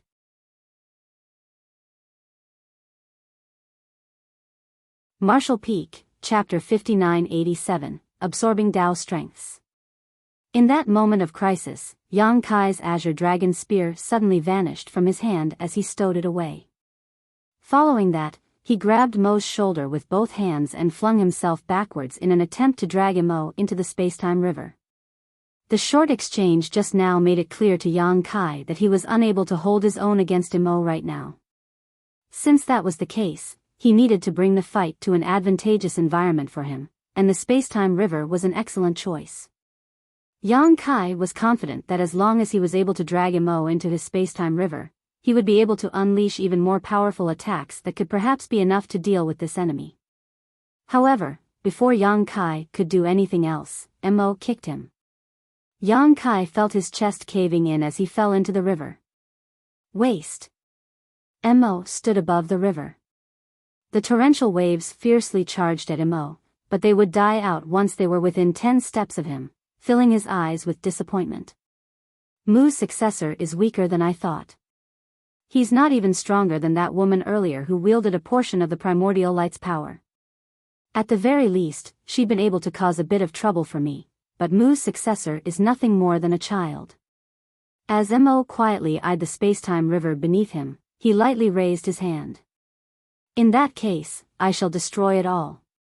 A gust of pure and concentrated black ink strength unlike any that had been seen before poured out towards the spacetime river as the might of a creator began to emerge. Any part of the river that was touched by black ink strength immediately showed signs of being corrupted by it. The river was made out of Tao strengths. Ordinarily, black ink strength from the Black Ink clan was only capable of corrupting living beings. However, as the source of black ink strength, Mo was even capable of corrupting Tao strengths. As Yang Kai's body sank downwards into the river, his heart sank along with it. With just 2 strikes, he had a clear understanding of just how powerful Mo was.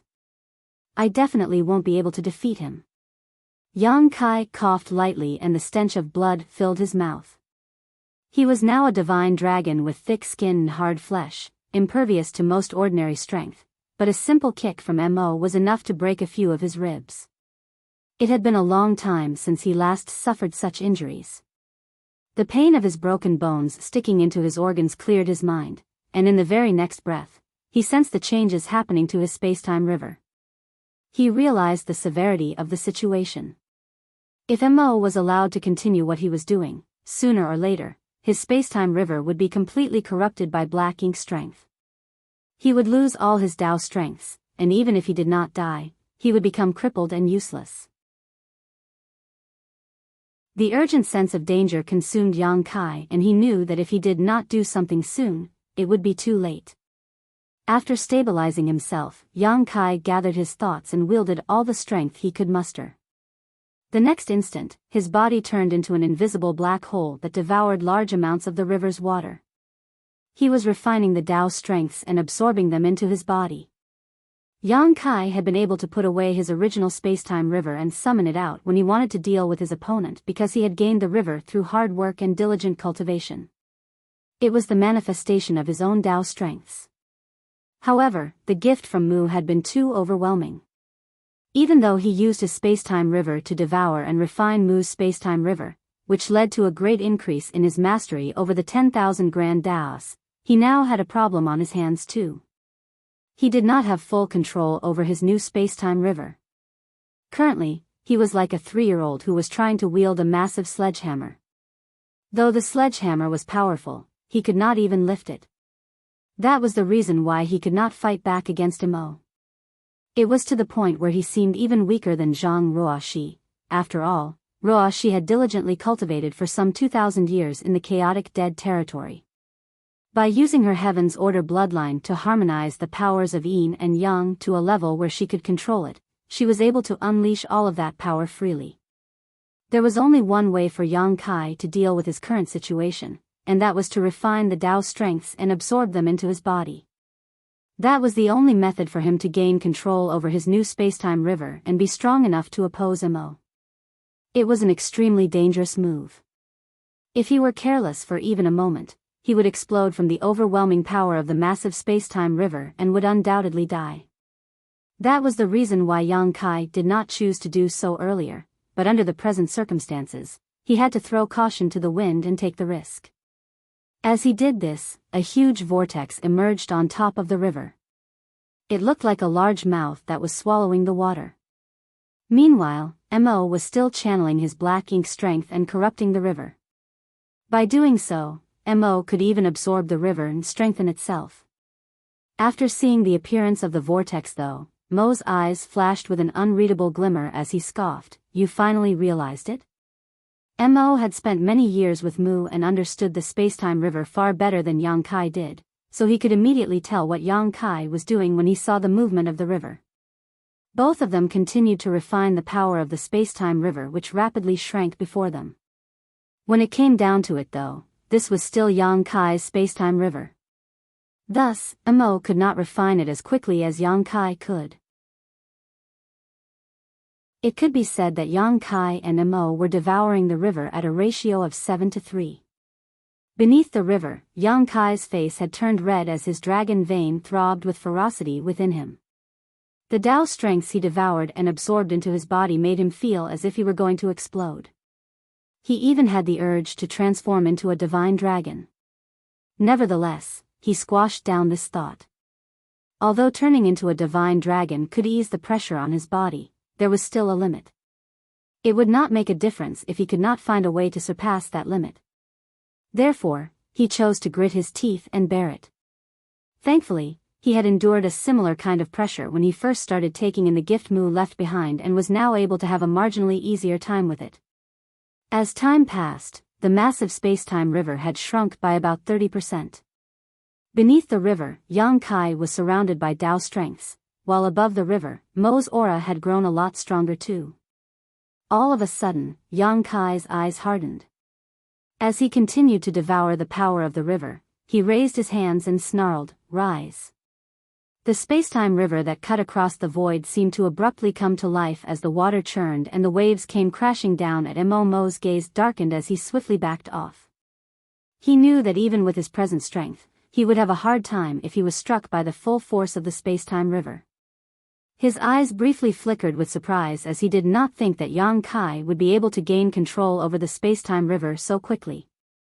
If Yang Kai was previously likened to a 3-year-old attempting to wield a sledgehammer and failing due to his lack of strength, then he was now a young child able to raise the sledgehammer, though luck and fate would determine whether or not he could strike his opponent with it. As the river surged, Yang Kai's figure appeared out of it. It was clear that something was not right with his present state. It was as if an indescribable power gathered within his body. He looked like he was about to explode at any given moment. That was indeed the case. He was at his limit from the Tao strengths that had built up inside him. He felt a pressing need to let it all out of him, so with that thought in mind, he shot up and charged at Mo. As he moved, the colossal space-time river followed behind him like a shadow.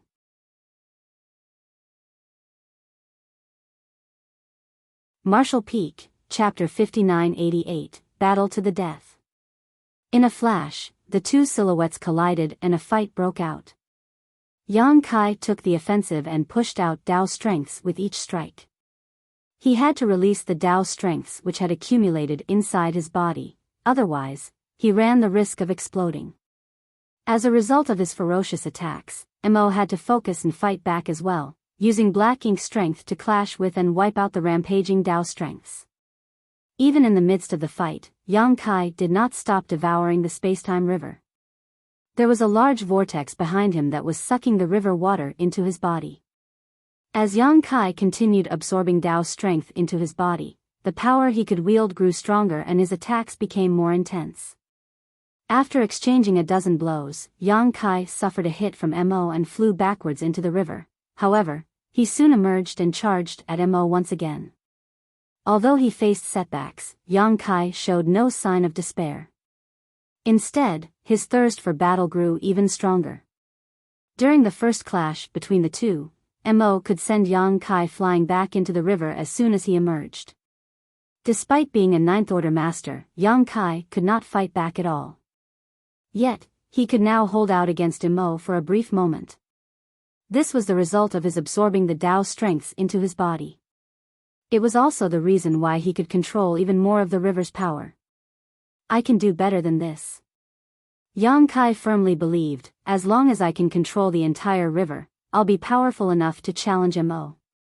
Time and time again, he shot out at Mo and was knocked back. The space-time river continued to shrink as Yang Kai's aura grew even more powerful.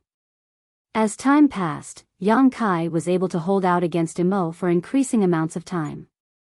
From withstanding an exchange of 10 or so blows, he was able to slowly increase that number to 20, 30, eventually reaching 100 without showing any sign of falling behind.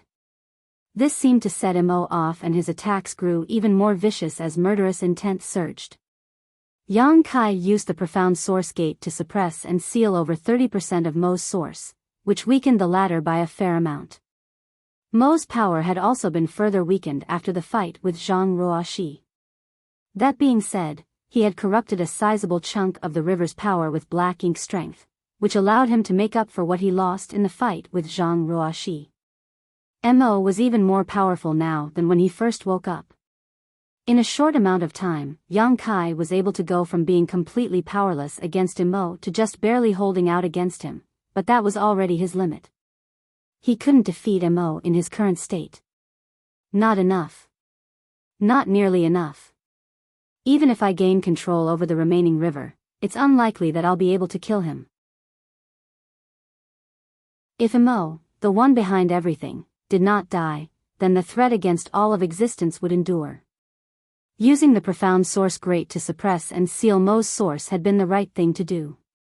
Yang Kai's previous journey had proved that the profound source gate could indeed accomplish that feat. However, when one went up against an entity this powerful, how was one supposed to suppress and seal them without defeating them first? The only way to end this once and for all was to break out of the shackles of the open heaven realm and ascend to a higher realm. However, this was something impossible for the current Yang Kai. It had not been long since he became a ninth-order master, and although he used the 2 open heaven realm cradles and the power of his space-time river to speed up his cultivation dramatically, it was only effective for him to grow within the ninth-order realm. It was not enough for him to reach the realm beyond. Throughout history, the best and most talented humans had been limited by the shackles of the open heaven realm method. They could not break through them at all. Only Mu had been able to vaguely peek into the mysteries of an even higher martial Tao. Nevertheless, her space-time river was incomplete and she could not step over the barriers to enter the mysterious realm she touched upon. Even though Yang Kai had received Mu's gift, it was unlikely that he could accomplish what Mu and all the human race ancestors could not in such a short time. He did not have the barest inkling of enlightenment regarding the next realm. If he wanted to break out of the shackles of the open heaven realm, at the very least, he had to familiarize himself with his present strength and continue to gain knowledge and understanding through many years of accumulation and cultivation. Since he could not overcome the shackles of the open heaven realm, he had to find another way. Yang Kai dared not allow himself to be distracted for even a moment in his battle against Mo. He was up against an opponent who could kill him off at any moment.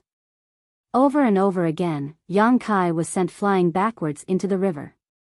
Although he looked completely battered, his situation was slowly taking a turn for the better. Only about 30% of the space-time river behind him was left now. The moment he absorbed all of the river, he would be able to wield strength far beyond what he could before. As the intense fight had broken out between Yang Kai and Mo, the fight on the battlefield in the distant void was just as ferocious. The Black Ink clan army was too numerous and the allied armies of the human race and the small stone race were beginning to show signs of defeat. If nothing changed, sooner or later, both armies would be completely wiped out. Once that happened, even the Ninth Order Masters could not be certain whether they could escape with their lives. Only the two giant spirit gods could most likely leave safely. This was not an outcome they could accept. Just as the battle reached its most pressing climax, a dazzling light shot out from the depths of the void. It was a familiar scene that renewed the human race masters' spirits as they knew who had come. As per Yang Kai's instructions, Zhang Ruoxi rushed back to the battlefield. The moment she arrived, she turned into a bolt of light that weaved across the battlefield multiple times. The flowing light acted like a sharp blade that slaughtered countless Black Ink clan soldiers and wrecked the seemingly impenetrable formations they had set up. All at once, the humans and the small stone race were relieved of much of the pressure they had been under. Soon after that, Ruoxi headed over to Ada and Aer. The two giant spirit gods had proved to be invaluable allies to the humans, be it during the reoccupation of the No-Return Pass or the battle that broke out against the Black Ink Black Reinforcement Army. In both situations, the giant spirit gods had played pivotal roles. Ada and Aer were currently in a tough situation once again. They were surrounded and besieged by many royal lords and could not provide any help to the rest of the battlefield. Therefore, after relieving the pressure against the allied armies of the human race and the small stone race, Zhang Ruoxi chose to aid the two giant spirit gods. As long as the two giant spirit gods were unencumbered, they would be able to draw the attention of a large number of masters from the Black Ink clan. The Black Ink clan would have to send even more royal lords over to keep these two occupied, thus, relieving the pressure on the rest. Ruoxi alone was enough to rampage through enemy lines and leave the royal lord scared witless, let alone when she had formed a 9 palaces formation with her 8 personal guard. In the blink of an eye, the flash of light appeared beside Aer. The 8 small stone race masters scattered around to seal the surroundings, their battle formation encapsulating a large portion of the void. The royal lords who had been attacking Aer paled in response. They had learned the hard way just how terrifying this winged woman could be. Before the primordial heaven's source grand restriction had even broken, she had charged inside alone and exterminated all the masters who lingered at the opening, which included dozens of royal lords. Her actions back then terrified the masters inside the grand restriction, so much so that they were too afraid to make any rash moves. Many royal lords had remained hidden in the darkness. They had personally witnessed how powerful Zhang Ruoxi was and were afraid of her strength. This was the reason why the Black Ink clan army did not rush out the moment the grand restriction broke. They only gained the courage to leave the shelter of darkness when she rushed into the depths of the void to deal with the Supreme One. No one expected this woman to come charging back out on the battlefield at such a critical moment. Naturally, if Mi Jing Luen could tell which way the battle was going, the royal lords could as well. The Black Ink clan army had the upper hand right now, and as long as no unexpected variables were introduced, the Black Ink clan would eventually be able to vanquish the humans and small stone race. When the time came, all of existence would belong to the Black Ink clan, as the human race would be wiped out in totality. They were only a step away from their grand success, so how could the royal lords back down now? Thus, even though Zhang Ruoxi and her personal guard were wielding the might of their 9 palaces formation, a large number of masters from the Black Ink clan still fearlessly charged forward to stop them. Once again, the allied armies of the humans race and the small stone race were relieved of even more pressure. As the sword light of the heavens order sword flashed, the part of the battlefield where Zhang Ruoxi was seemingly turned into an abyss of death. Be it territory lords or royal lords, none could escape from her or even put up a fight. Each time sword light flashed, numerous masters from the Black Ink clan perished. Their glory and dignity as masters was completely trampled on. Once someone reached a certain level of power, it became child's play for them to slaughter those in their path. In just a few moments, over 20 royal lords were killed. Heir, who had been harassed by the royal lords all this time, was finally freed from those who had been keeping him pinned down.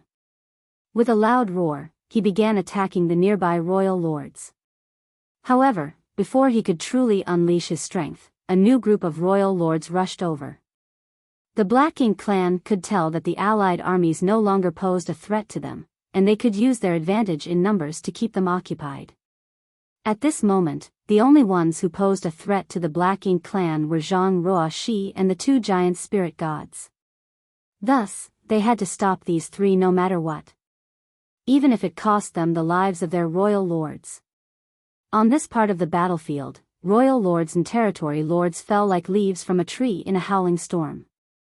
The black blood and Black Ink strength that escaped their corpses turned the void into a patch of darkness, which seemed to want to devour everything in its wake. Amidst it all, the sword light of the heavens order sword shone brilliantly. Despite the show of force she was putting on, Zhang Ruoxi's original plan had actually been foiled. Initially, she wanted to save Heir before working together with him to extricate Ada. Then, the 3 of them could charge out onto the main battlefield and rampage. Even though the Black Ink clan was massive in numbers, they would not be able to stop the 3 of them from slaughtering those in their path if they remained mobile. Given enough time and room to take action, these 3 powerful existences could massacre the entire Black Ink clan army on their own. However, the Black Ink clan promptly reacted to the situation and Zhang Ruoxi ended up being tied down to this part of the battlefield. Even Heir, whom she had only just rescued, was once again completely surrounded by royal lords and could no longer do much. Now that it had come to this, Zhang Ruoxi acted per the hand she was dealt. Since they wanted to impede her, they would have to pay an exorbitant price. Compared to her original plan, the present situation was actually even more beneficial for the human race army. The more the masters from the Black Ink clan focused on her, the less pressure the humans faced.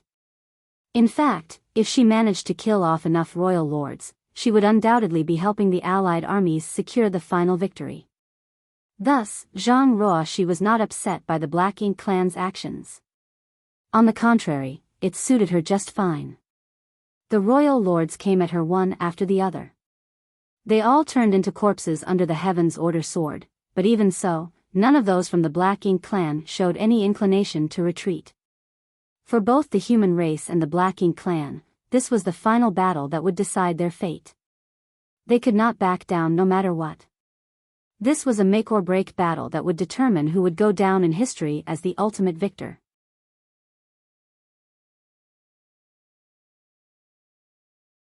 Martial Peak, Chapter 5989, Zhang Ruoxi's Persistence. Zhang Ruoxi persistently swung her sword, and every swing of her sword brought about significant results. Ever since her return, no fewer than 300 royal lords had died at her hands in just 2 days. That was an extremely terrifying number. It had to be said that there were only a few dozen Ninth-Order masters among the human race at present. The number of royal lords was many times more than the number of Ninth-Order masters. Furthermore, the inheritance accumulated in the primordial heaven's source grand restriction over millions of years could not be underestimated. Even though Zhang Ruoxi had slaughtered so many royal lords, many more royal lords were surrounding Zhang Ruoxi and the two giant spirit gods still. Zhang Ruoxi relentlessly slaughtered her enemies, and the movement of drawing her sword had almost become an instinctive reaction by now. The Black Ink clan had shifted the focus of the battle around her, which certainly resolved the crisis that had been looming over the human race army. At this moment, the allied armies of the human race and the small stone race finally regained their ability to hold their own against the Black Ink clan, even though they continued to face some pressure on the main battlefield. The situation was no longer as hopeless as before, where their defeat had been imminent and there was no hope for victory. The Black Ink clouds condensed from the dissipated Black Ink strength had reached extreme concentration. Even the Ninth Order masters felt apprehensive when they saw the dense Black Ink clouds that encompassed the huge void. Aside from Zhang Ruoxi and the two giant spirit gods, nobody could easily venture into the depths of the Black Ink clouds to fight against the Black Ink clan. Meanwhile, the immaculate white wings behind Zhang Ruoxi's back began to glow with a faint yellow and blue hue. The subtle change resembled an omen of something to come. At a certain moment, one of the royal lords fearlessly charged towards a Ninth Order small stone race master. He gathered all his strength in his fist and punched the personal guard with all his might.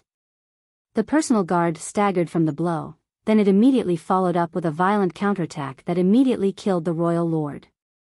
Although the small stone race personal guard was equivalent to Ninth Order masters, these were currently joined in a 9 palaces formation with Zhang Ruoxi as its core. Any one of them could borrow the power of the battle formation at any time, so their current strength could no longer be judged by their mere cultivation alone. It could be said that Zhang Ruoxi and her 8 personal guards were one. The attacks unleashed by any party in the battle formation carried the culmination of their combined powers. Even if the royal lords were strong, they could not withstand such attacks. Therefore, many royal lords had died at the hands of the personal guard over the last 2 days. The personal guard who slaughtered the royal lord earlier prepared to make its next move, but just as it raised its fist to attack, its hand shattered to dust. It was immediately followed by its arm, which then spread to its body. In the blink of an eye, the powerful personal guard was reduced to a pile of rubble. The surrounding royal lords and territory lords besieging it froze in surprise. When Zhang Ruoxi returned, her personal guard had all been covered in deep cracks. It was only natural for the surrounding royal lords and territory lords to notice such an obvious thing. They initially thought that the personal guards wouldn't last for long, which is why they targeted them while simultaneously attacking Zhang Ruoxi. It was not until they paid a horrendous price that they realized one thing. These personal guards might look like they were about to fall apart at any moment, but they remained capable of unleashing a despairing amount of power with every blow. That was until this moment. In the end, the personal guard could not withstand the pressure of the drawn-out battle and shattered to pieces. At the same time, the yellow and blue hue of the wings behind Zhang Ruoxi's back increased significantly when the personal guard crumbled to dust. Fortunately, Zhang Ruoxi seemed to have anticipated the situation and immediately switched the battle formation to the 8 trigrams formation. An increasingly violent barrage of attacks ensued.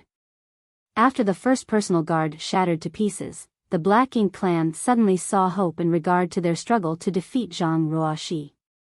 Their assault only became more and more aggressive as a result.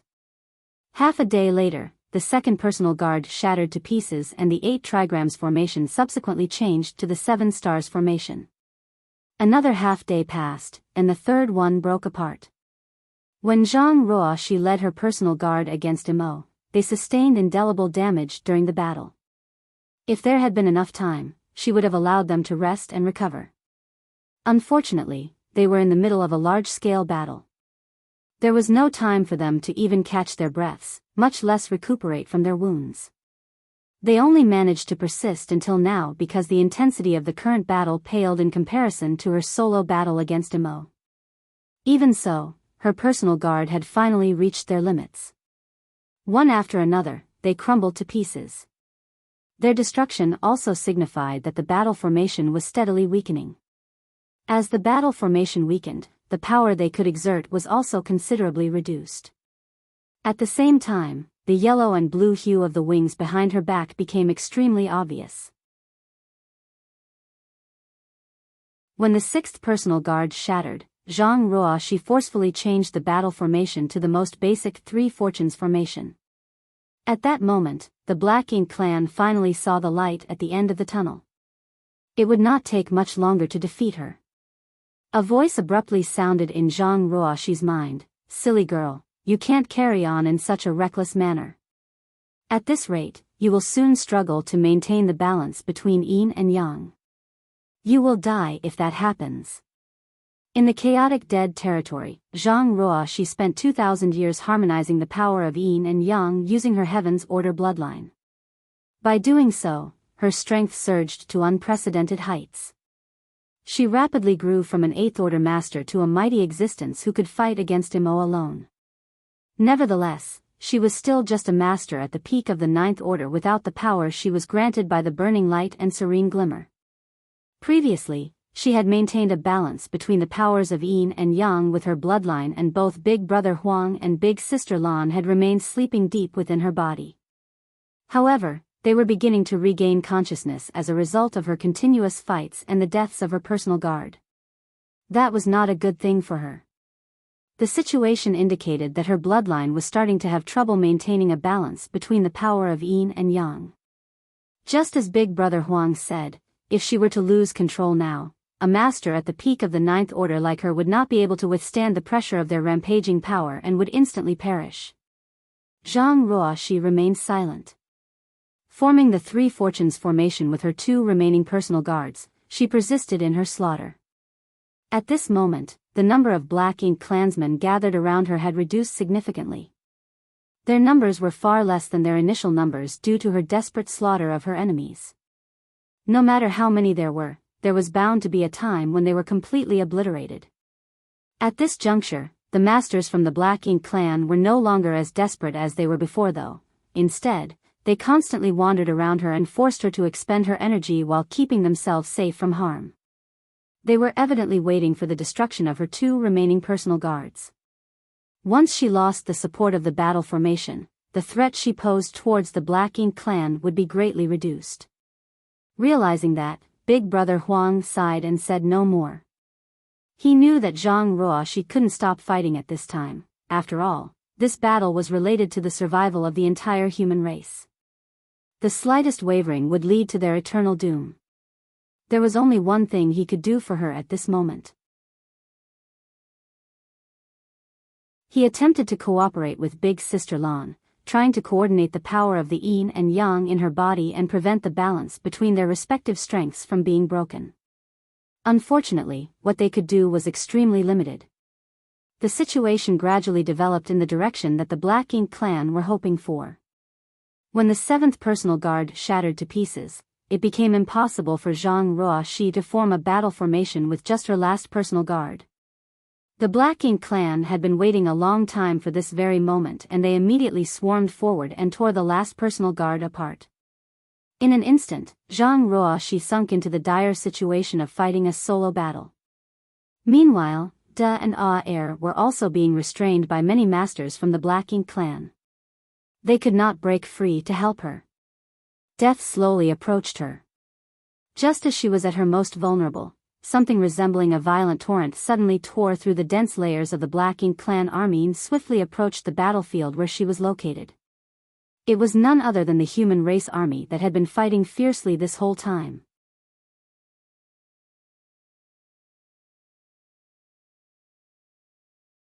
Martial Peak, Chapter 5990, The Divine Spirits. When the human race army first departed from the No-Return Pass on their second crusade, there were over 20 million masters. Unfortunately, their numbers had dwindled by more than half at this moment. What's more, their current numbers were only possible because the small stone race army had withstood the brunt of the pressure from their enemies. If not for the small stone race army, the human race army would have been defeated in battle long ago. Countless heroes fell on this vast battlefield. The severed limbs and dismembered corpses of the Black Ink clan littering the void were basically a manifestation of their military merits. The period when Zhang Ruoxi had penetrated the depths of the void and fought with Mo had been the most difficult for the human race army. Countless Black Ink clansmen had besieged and intercepted the humans, leading to the deaths of many brave soldiers. Even the Ninth Order masters had suffered several casualties, with their deaths hitting morale particularly harshly. However, the pressure faced by the human race army decreased substantially when Zhang Ruoxi returned with her battle formation of personal guard.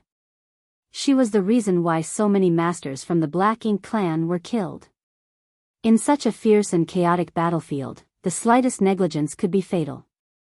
Most of the human race masters on the battlefield were unaware of Zhang Ruoxi's dire state. Be that as it may, how could Mi Jingluan, who had been keeping an eye on the overall situation on the battlefield, be oblivious to her circumstances? The Black Ink clan had shifted the focus of the battle to Zhang Ruoxi. During this period, Mi Jingluan could only watch anxiously as the personal guard around her were destroyed one by one until she fell into a critical condition.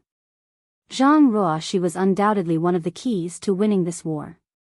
If she were defeated and killed, then the human race army would lose their only hope at victory, therefore, she had to be protected no matter the cost. Even though that was the case, what strength did the human race army have to help her right now? Mi Jinglong racked his brains for an answer but could not think up a good plan. Recklessly charging forward with what remained of the human race army without a suitable plan would not help her.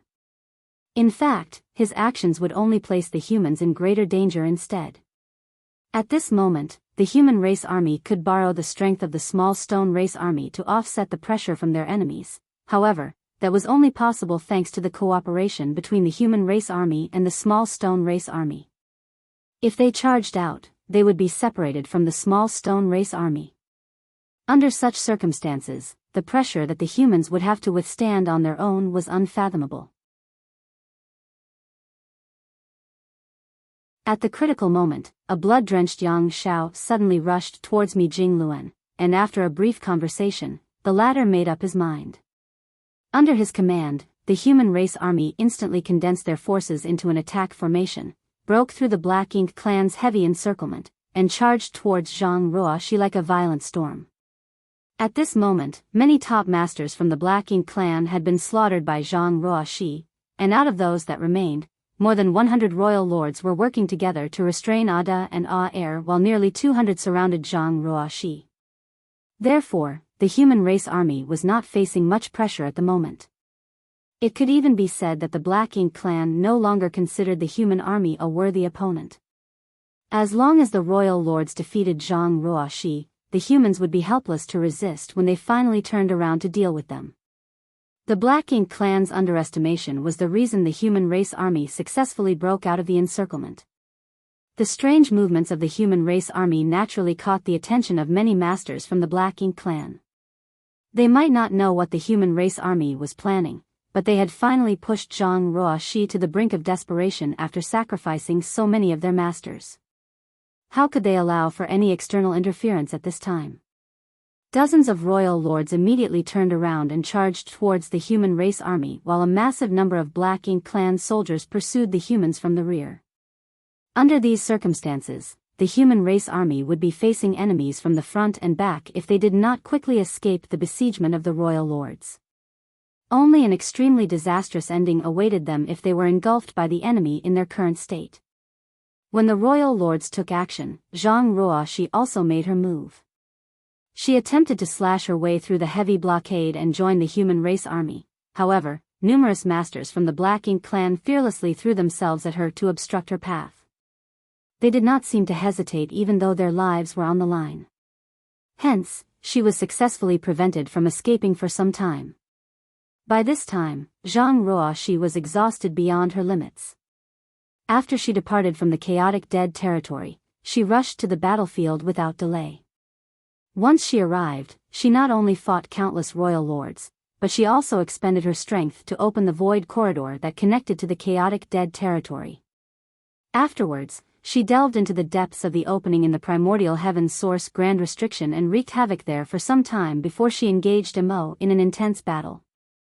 It could be said that she had not rested at all since she stepped foot on the battlefield. She had simply been moving from battle to battle without any breaks in between, therefore, she could only bring out 70% of her full strength. The most obvious change was her combat effectiveness.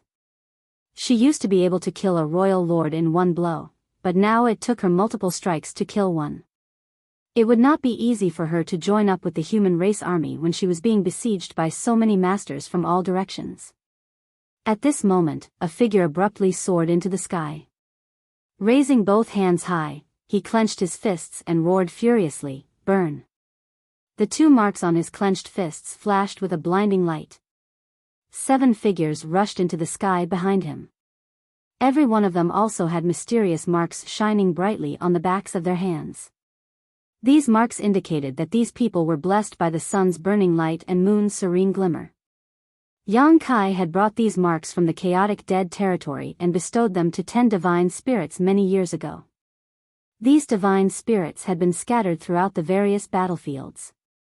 Thanks to the great sun and moon marks in their possession, they could mobilize and transform the power of the yellow and blue crystals into purifying light. Consequently, they were essential to the logistical support of the human race army. It was precisely thanks to this method that the threat of the black ink strength to the human race was greatly reduced. The purifying black ink pills alone would not have been enough otherwise. Even before this incident, these divine spirits had been mobilizing the power of the great sun and moon marks constantly during the war. So many small stone race soldiers had died on the battlefield that they could easily summon a large burst of the purifying light without much effort. In this way, they could not only purify the battlefield, but they could also cause great damage to the Black Ink clan, killing 2 birds with 1 stone. When the human race army charged in Zhang Ruoxi's direction, the divine spirits with the great sun and moon marks quickly activated the marks on the backs of their hands under Yang Zhao's leadership.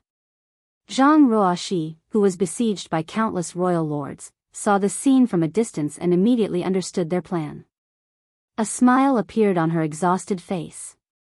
Feeling the strength of the people around her, she knew she was not fighting alone. It was just that she had never even contemplated what they were about to attempt, much less tested it, so she did not know if she would succeed. "Seniors, please assist me." Closing her eyes, she gripped the Heaven's Order sword tightly with both hands and pleaded. The sighs of Big Brother Huang and Big Sister Lan sounded in unison, but they did not refuse her. In the next moment, the wings behind Zhang Ruoxi's back glowed in 2-colored light. When she opened her eyes, the color of her eyes had also changed. One eye was yellow and the other eye was blue. It was a strange sight to behold. At the same time, with Yang Xiao in the lead, the 2 marks on the backs of the hands of the divine spirits abruptly burst forth and transformed into a 2-colored light that enveloped their bodies as a powerful divine sense simultaneously penetrated their knowledge seas. It was the divine senses of the burning light and serene glimmer. Under normal circumstances, they would never allow any external divine sense to encroach on their minds. However, they abandoned all defenses at this moment and allowed the divine sense to link with their own. One by one, the eyes of the divine spirits went blank as though they had lost themselves. "Link!" Zhang Ruoxi cried out.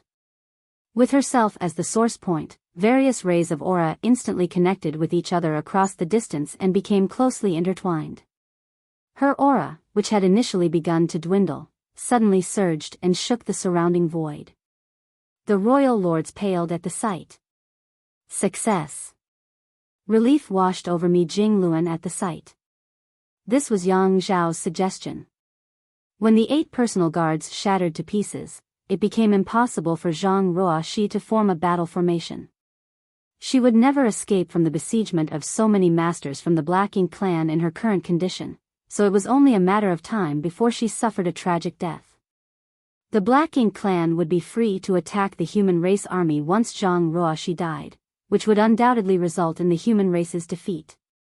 Be that as it may, the human race army had no extra resources to spare in their current condition.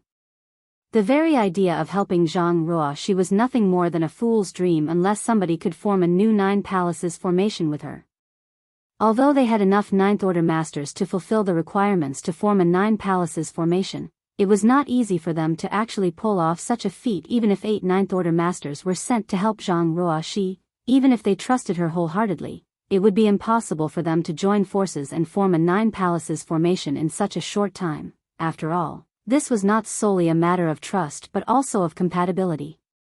That was why Yang Xiao had suggested attempting to form the 9 palaces formation with the divine spirits who owned the great sun and moon marks instead. He believed that they might achieve a pleasantly surprising result. The great sun and moon marks were derived from the burning light and serene glimmer sources. Since Zhang Ruoxi had united the power of yin and yang with her bloodline, her body was brimming with the source strength of the burning light and serene glimmer. In other words, to her, Yang Xiao and the other divine spirits should not be that much different from her destroyed small stone race personal guard. At this point, their only option was to attempt this unprecedented feat. If they succeeded, then it would be a joyous success. If they failed, then there was nothing that could be done regardless. In any case, they would only know the result after they made the attempt. For that reason, Mi Jingluan ordered the entire human army to charge out and separate from the ranks of the small stone race army. It was their final desperate attempt to overturn their current predicament. If this plan failed, they would not only fail to rescue Zhang Ruoxi, but also face the imminent destruction of the human race army. Fortunately, the plan had worked. When the power of the 9 palaces formation enveloped the enormous void, Mi Jingluan smiled from the bottom of his heart. Dozens of royal lords were currently on the way to intercept the human race army and bombarded them with a storm of powerful secret techniques before they even arrived. The defenses of the human race army could be said to have fallen apart at this moment, with only the Ninth Order Masters being capable of blocking such an onslaught. Just as the Ninth Order Masters were confronting the royal lords though, the hollow-eyed divine spirits charged forward with Yang Xiao in the lead. Every one of these divine spirits was enveloped in a blue and yellow light, and the aura surrounding them was so strong that the void shuddered in their presence. Yang Xiao headed straight towards one of the royal lords, and under that royal lord's astonished gaze, Yang Xiao slammed his fist forward. Half of the royal lord's body instantly exploded into mist when the punch landed. Meanwhile, Yang Xiao did not stop his movements and charged towards the second royal lord with a blank expression on his face. Yang Xiao was an ancient dragon, equivalent to a peak 8th Order Master. Naturally, killing a royal lord in one blow was the result of the battle formation and not his own strength. It was a pity that the attack cost him a heavy price. The arm he used to punch the royal lord became twisted and broke, with blood pouring out of it from multiple wounds. Most of the divine spirits displayed similar performances. With no leader coordinating their movements, the royal lords blocking the divine spirits were swiftly cut down without much resistance. The remaining royal lords were frightened and quickly moved aside to open up a path. Such a feat was only possible because Yang Xiao and the others were divine spirits. The physical body of each divine spirit was extremely powerful in comparison to any other existence. If they were ordinary 8th Order human masters who had supported Zhang Ruoxi in this battle formation instead, their bodies would not have been able to withstand the backlash from launching such powerful attacks.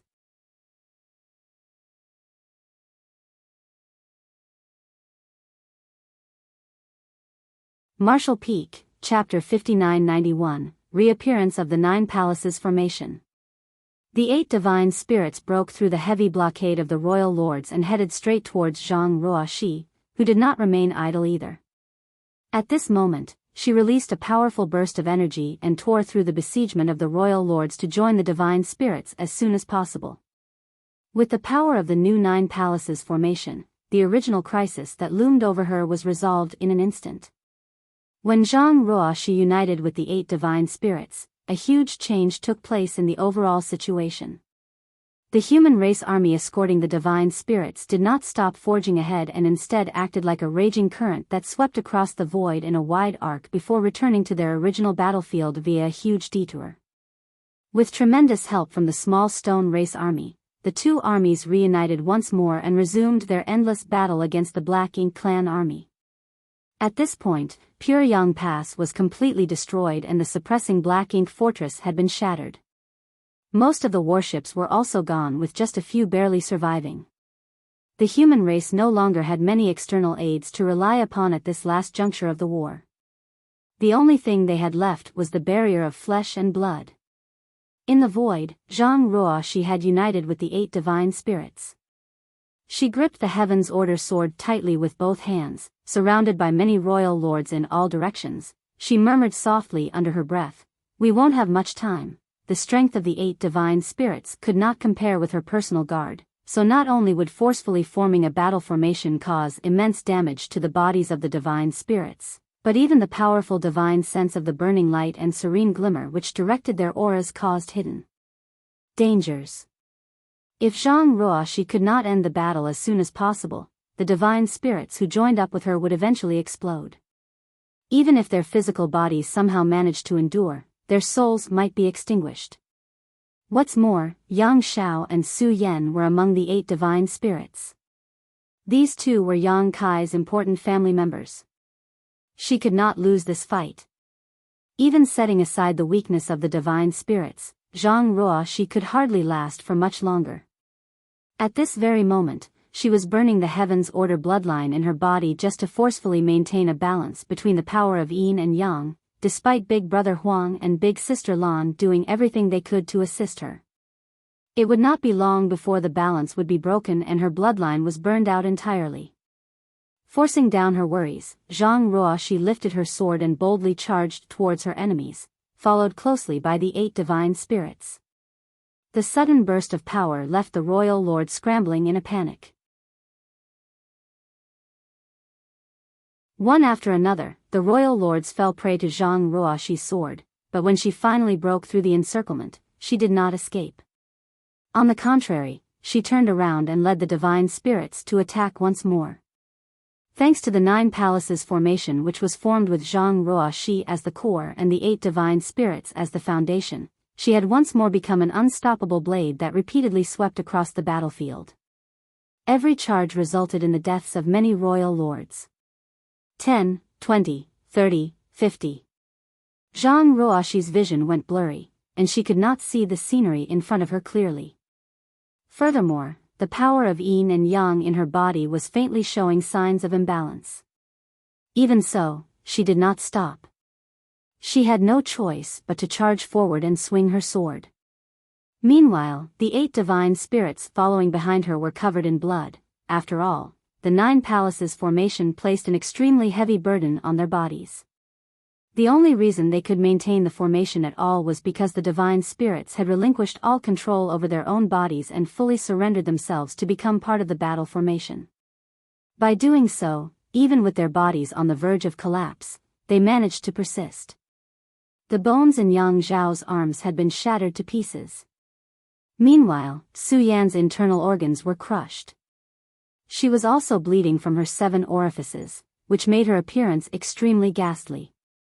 After fighting for some time, Zhang Ruoxi suddenly felt a change in the battle formation.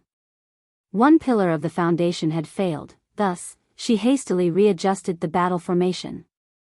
The 9 palaces formation became the 8 trigrams formation.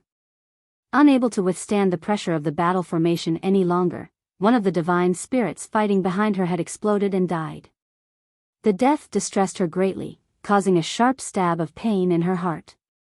Nevertheless, she did not dare to check the identity of the deceased divine spirit. She could only persist and swing her sword to cut down her enemies. At a certain point, Zhang Ruoxi could no longer detect any royal lords around her. She looked around with bleary eyes, but no matter where she looked, she could find none of the masters who had previously besieged her. She had cut down all 200 royal lords. When the realization struck her, she nearly burst into tears. Her entire body was covered in countless wounds, and the fresh blood that drenched her entire body had dyed what was left of her robe scarlet. She had not been too concerned when she teamed up with her personal guard to form the battle formation. After all, her personal guard each had the strength of a 9th order master. Not to mention, their bodies were robust. They were capable of withstanding the pressure of the battle formation for an extended time. However, there were too many things to worry about when she entered a battle formation with the divine spirits. There were times when she could not dodge the attacks from the royal lords, so she was forced to bear the brunt of these attacks or the divine spirits would be killed instead. In this way, she had taken more damage in this short battle than in all her previous fights. It was not until this moment that she had the time to check on the condition of the divine spirits. 8 divine spirits had forced their way through the enemy blockade to help her, but only 3 remained behind her. Even so, the aura of these 3 was weak and unstable, like they could be snuffed out at any moment. Although she was heartbroken by the losses, Zhang Ruoxi was relieved to see that Yang Xiao and Su Yan had survived. The Dragon Clan and Phoenix Clan were certainly worthy of being the strongest among the divine spirits. Besides, both Yang Xiao and Su Yan had been at the peak of their cultivation for a long time, which was another reason why they managed to persist until the end. Seniors, please release the battle formation. Zhang Ruoxi anxiously urged. Big Brother Huang and Big Sister Lan immediately released control over their source strength at the same time. In the next moment, the 3 hollow-eyed divine spirits regained consciousness. 3 muffled groans of pain sounded in unison.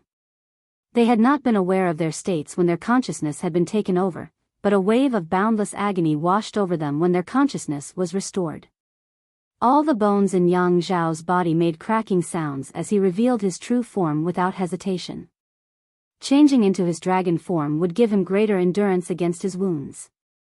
The injuries might be fatal to his human form, but the same degree of injuries would only be considered critical in his dragon form. Still, his 90,000-meter-long ancient dragon form was tattered and covered in terrible wounds. Moreover, the aura around him was weak and unstable. Similarly, the other divine spirit revealed his true form. He was a Pai Xiao who had survived for innumerable years and was thus an old veteran with an incredibly solid foundation. Neither of these 2 suffered from major problems. Although they were very heavily wounded, their lives were not in danger. Then, Zhang Ruoxi turned to look at Su Yan, and her eyes immediately widened in horror at the sight. Su Yan's body was breaking apart and crumbling into dust. Like Yang Kai, she was originally part of the human race and only became part divine spirit after obtaining her phoenix source. She had repeatedly entered the phoenix nest to cultivate over the years, and in the end, she completely integrated the 3rd-generation Phoenix Empress source to become a pure-blood member of the Phoenix clan. Be that as it may, her foundation and physique were still inferior compared to someone born and raised in the Phoenix clan. Yang Xiao and Pai Xiao just barely survived the ordeal, but Su Yan failed to pull through until the end. Yang Xiao evidently noticed Su Yan's condition because he released a sorrowful wail at the sight. Su Yan, who was covered in various wounds, looked down at her hands which were beginning to disintegrate into ash. A look of remembrance flashed through her eyes at the sight. Raising her head once more, she looked at the weeping Zhang Ruoxi and smiled. Please don't blame yourself. The Phoenix clan has our phoenix flame. There might be a chance for me to revive from death. But, if I fail, please pass a message to him for me. Tell him that meeting him was the greatest blessing in my life. Zhang Ruoxi nodded desperately, her tears streaming down her face uncontrollably. The Phoenix clan's phoenix flame was also known as the Flame of Rebirth. It was only natural for Su Yan and Zhang Ruoxi to know about such things. Unfortunately, the Flame of Rebirth did not always succeed. It was simply a possibility of rebirth. After all, the Phoenix clan would be truly immortal if their rebirth succeeded in every attempt.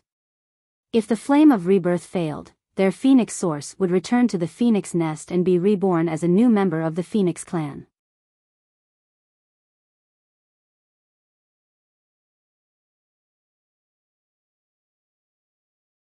Martial Peak, Chapter 5992, The Hope of the Divine Spirits. After the battle, Zhang Ruoxi's crisis was resolved. Unfortunately, the price of her rescue was not small.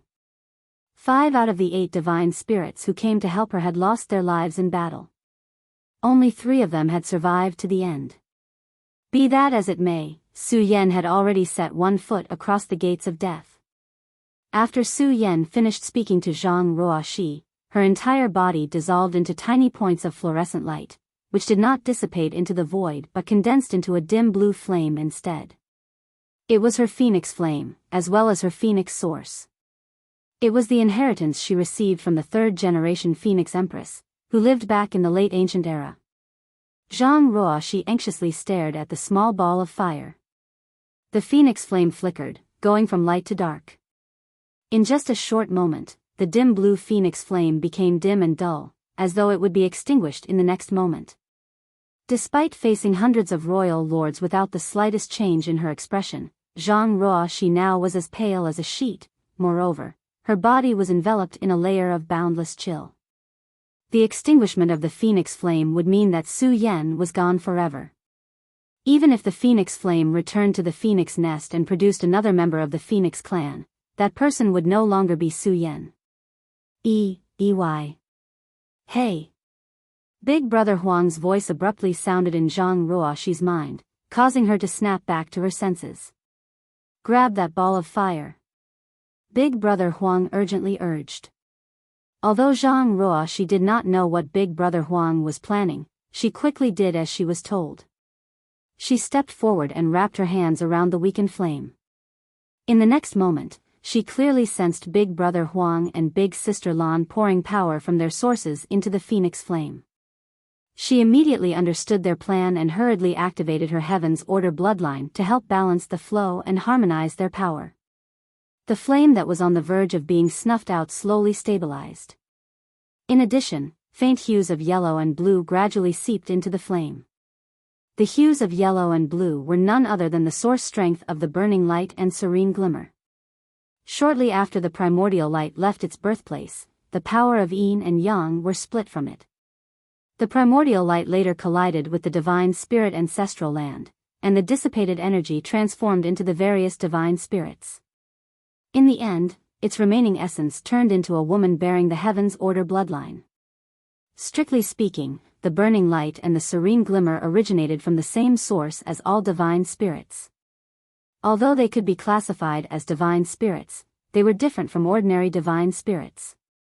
That was because they were the first to split from the primordial light. Be it in terms of the purity or strength of their source, ordinary divine spirits were simply incomparable to the burning light and serene glimmer. Even the dragons and phoenixes were no exception in this regard. Therefore, the pure source strength of the burning light and serene glimmer was a great supplement to the divine spirits. Their source strength could help in the refinement of a divine spirit source and enhance the bloodline of these divine spirits. Yang Kai was the best example of this. When Yang Kai first met Big Brother Huang and Big Sister Lan, he had only just become a 10,000-meter-long grand dragon, but after receiving a gift of source strength from the two of them, his dragon vein improved at an astonishing pace, allowing him to grow to 20,000 meters in just half a month. What's more, the gift of source strength from Big Brother Huang and Big Sister Lan was nowhere near exhausted and had helped Yang Kai several more times over the years, eventually allowing him to become an ancient dragon less than 1,000 years later. This rate of growth for a member of the dragon clan was unheard of in history. At this moment, the same effect took place when they injected their source strength into the phoenix flame. The phoenix flame reacted as though it suddenly received significant nourishment and began burning brighter and stronger until the small ball of flame gradually resembled a blue-colored great sundae. Zhang Ruoxi watched the flame intently. Then, she vaguely noticed the figure of a phoenix clan member flying about within the flames. When the burning brightness of the phoenix flame reached a certain point, the blue-colored great sun abruptly expanded and exploded. The sudden turn of events left her dumbfounded. She couldn't help thinking that something extremely awful had happened. However, she immediately revealed an expression of joyous surprise. That was because a clear and striking phoenix cry resounded throughout the void when the blue phoenix flame erupted. It was followed by the unfurling of a giant pair of dazzling wings, then the gradual appearance of a beautiful and graceful figure. Having received help from the source strength of Big Brother Huang and Big Sister Lan, Su Yan had succeeded in her rebirth. Zhang Ruoxi wept tears of joy. A phoenix's rebirth generally came with great risks. If they failed, they would lose their life on the spot. On the other hand, they would receive immense benefits if they succeeded. That was because the strength of the Phoenix clan members would improve significantly with each rebirth. Not to mention, Su Yan received aid from the source strength of the burning light and serene glimmer during her rebirth. At this moment, her ice phoenix aura radiating from the flame of rebirth was at a height that Su Yan had never been able to achieve in the past. She would not lose even if compared to divine dragon Fu Guang. She was now a divine spirit that was on par with a veteran Ninth Order master. While the divine spirits' population was far from their peak back in the primordial era, there was no small number of them nowadays. Nevertheless, Fu Guang was the only living divine spirit who had achieved such a level of power. Naturally, Yang Kai could also be included in this list. The rest of the divine spirits were at most equivalent to peak 8th Order masters. Although these divine spirits were generally stronger than average human race masters at the peak of the 8th Order open heaven realm, that did not change the fact that they had yet to reach the highest peak of their strength. Therefore, the Phoenix clan no longer had a designated leader, much less a Phoenix Empress after the death of the former Dragon and Phoenix clan leaders during the battle in the Barren Territory. Only a Phoenix who had reached the realm of Ninth Order Masters had the right to command the Phoenix clan and vie for the position of Phoenix Empress. Su Yan had reached the peak of the 8th Order open heaven realm. In addition, her Phoenix clan source had reached a realm equivalent to the 8th Order. Having inherited the source of the third-generation Phoenix Empress, she was expected to become a Phoenix Empress in the future if she had enough time to develop and grow. The entire Phoenix clan had placed their hopes in her. Nevertheless, the enhancement of a divine spirit's bloodline and source was extremely difficult. Even though Su Yan repeatedly entered the Phoenix nest to cultivate over the years, she had remained stuck at a bottleneck. She simply could not overcome the bottleneck and advance to the final step. That was until this moment. Su Yan, who was reborn thanks to the flame of rebirth, had finally shattered her bottleneck. Her bloodline had improved significantly, allowing her to advance. She even overcame the shackles of the open heaven realm, which was nothing short of a miracle. Amidst the ringing notes of the phoenix cries, Su Yan, who had transformed into an ice phoenix, gave Zhang Ruoxi a slight nod of acknowledgement. Then, she turned around and charged towards the vast battlefield, leaving a long and flickering tail of blue light in her wake. Another phoenix cry sounded a moment later, and a large part of the void froze as a result. Countless black ink clansmen were turned into ice sculptures that maintained their final appearance before their deaths, drifting aimlessly in the void. Even the surviving royal lords were too intimidated by the icy aura to step forward and challenge this new enemy. They were certain that things would not end well for them if they were touched by that kind of power. At the same time, the enormous black ink cloud that had condensed above the battlefield was also enveloped in huge ice crystals. One after another, phoenix cries sounded from various directions across the battlefield. It was the Phoenix clan welcoming their newly crowned empress. Their sonorous cries pierced through space itself, sounding a horn of counterattack. Ho! A high-pitched dragon roar sounded next.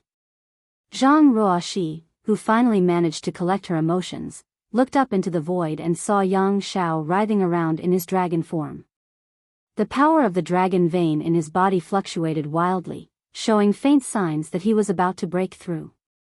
Moreover, he was not the only one. Pai Xiu, the final survivor, was also exhibiting similar signs. The previous battle was an arduous struggle that they had never experienced before. Although their consciousnesses had been dormant at the time, their bodies did not forget the details of the battle. The enormous pressure had brought them closer to the limits of their bloodline. Nonetheless, what truly allowed them to break through their limits was the pure source strength of the burning light and serene glimmer which had poured into them. Both Yang Xiao and Pai Xiu were bearers of the great sun and moon marks, which were the manifestation of a piece of the burning light and serene glimmer source.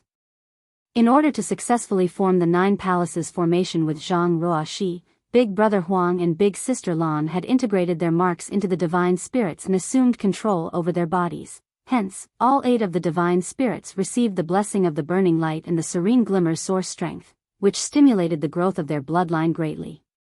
The benefits that they obtained after surviving their near-death experience were unimaginable. The power of Yang Zhao's dragon vein boiled. He roared endlessly, filled with the faint realization that he had touched up the barrier that hindered his growth. As long as he could break through this barrier, he would be able to successfully become a divine dragon. He had been under tremendous mental pressure ever since he returned from the universe furnace. Although Yang Shui had advanced to the 9th order, he remained stuck as an ancient dragon. Consequently, there were many occasions in which they could no longer fight side by side with each other. The main reason was the difference in their strengths, which caused him to become a burden for Yang Shui. For this reason, Yang Xiao had been desperately trying to improve his bloodline. He had asked Fu Guang for advice on countless occasions, but the path to becoming a divine dragon was not easy. Even with Fu Guang's careful guidance, he simply could not find a way to overcome his bottleneck. The number of people in each generation of the dragon clan who could successfully advance to become divine dragons could always be counted on one hand. Most of the time, the dragon clan had only one divine dragon, and even at the peak of the dragon clan, there had only been a total of 3 divine dragons. At this moment, Yang Xiao could almost see his breakthrough on the horizon. He knew that this might be his opportunity to overcome his bottleneck, therefore, he could not afford to miss it. In order to break through the shackles of his bloodline, he was willing to sacrifice everything. The same was true for Pai Xiu. While the dragon and phoenix clans generally had the protection of a dragon emperor or a phoenix empress in each generation, no equivalent divine spirit had appeared among the rest of the divine spirits since the end of the primordial era.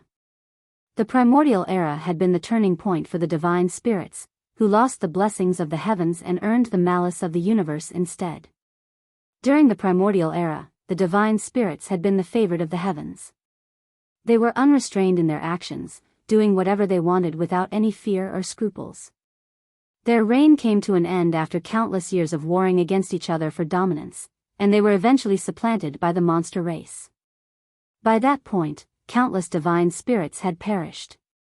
Afterwards, the blessing and favor of the heavens gradually shifted to the monster race. Innumerable divine spirits were again wiped out during the early ancient era when the monster race ruled, and the number of divine spirits who survived was less than 1% of their numbers at their peak. If the monster race had continued to reign over the universe, the divine spirits would have gone extinct completely. Even the dragon and phoenix clans would not be an exception. What happened next was amusing indeed. The monster race ultimately walked down the same path as the divine spirits after they overthrew the reign of the divine spirits. Once again, the blessing and favor of the heavens shifted, now falling upon the human race. It was for that reason that the divine spirits cooperated with the human race. By taking shelter under the wings of the human race, they managed to preserve the lives of the surviving divine spirits until today. In short, the divine spirits lost the favor of the heavens after the primordial era and could no longer reproduce the glory of their ancestors. The greatest sign of their decline was the huge reduction in the number of divine spirits that could touch what was equivalent to the 9th order open heaven realm. Only those born in the Dragon Clan and Phoenix Clan had produced such masters after the primordial era. It had to be said that every single divine spirit clan had the protection of their respective 9th order divine spirits during the primordial era. In fact, their numbers could range from a few to several dozen in each divine spirit clan back then.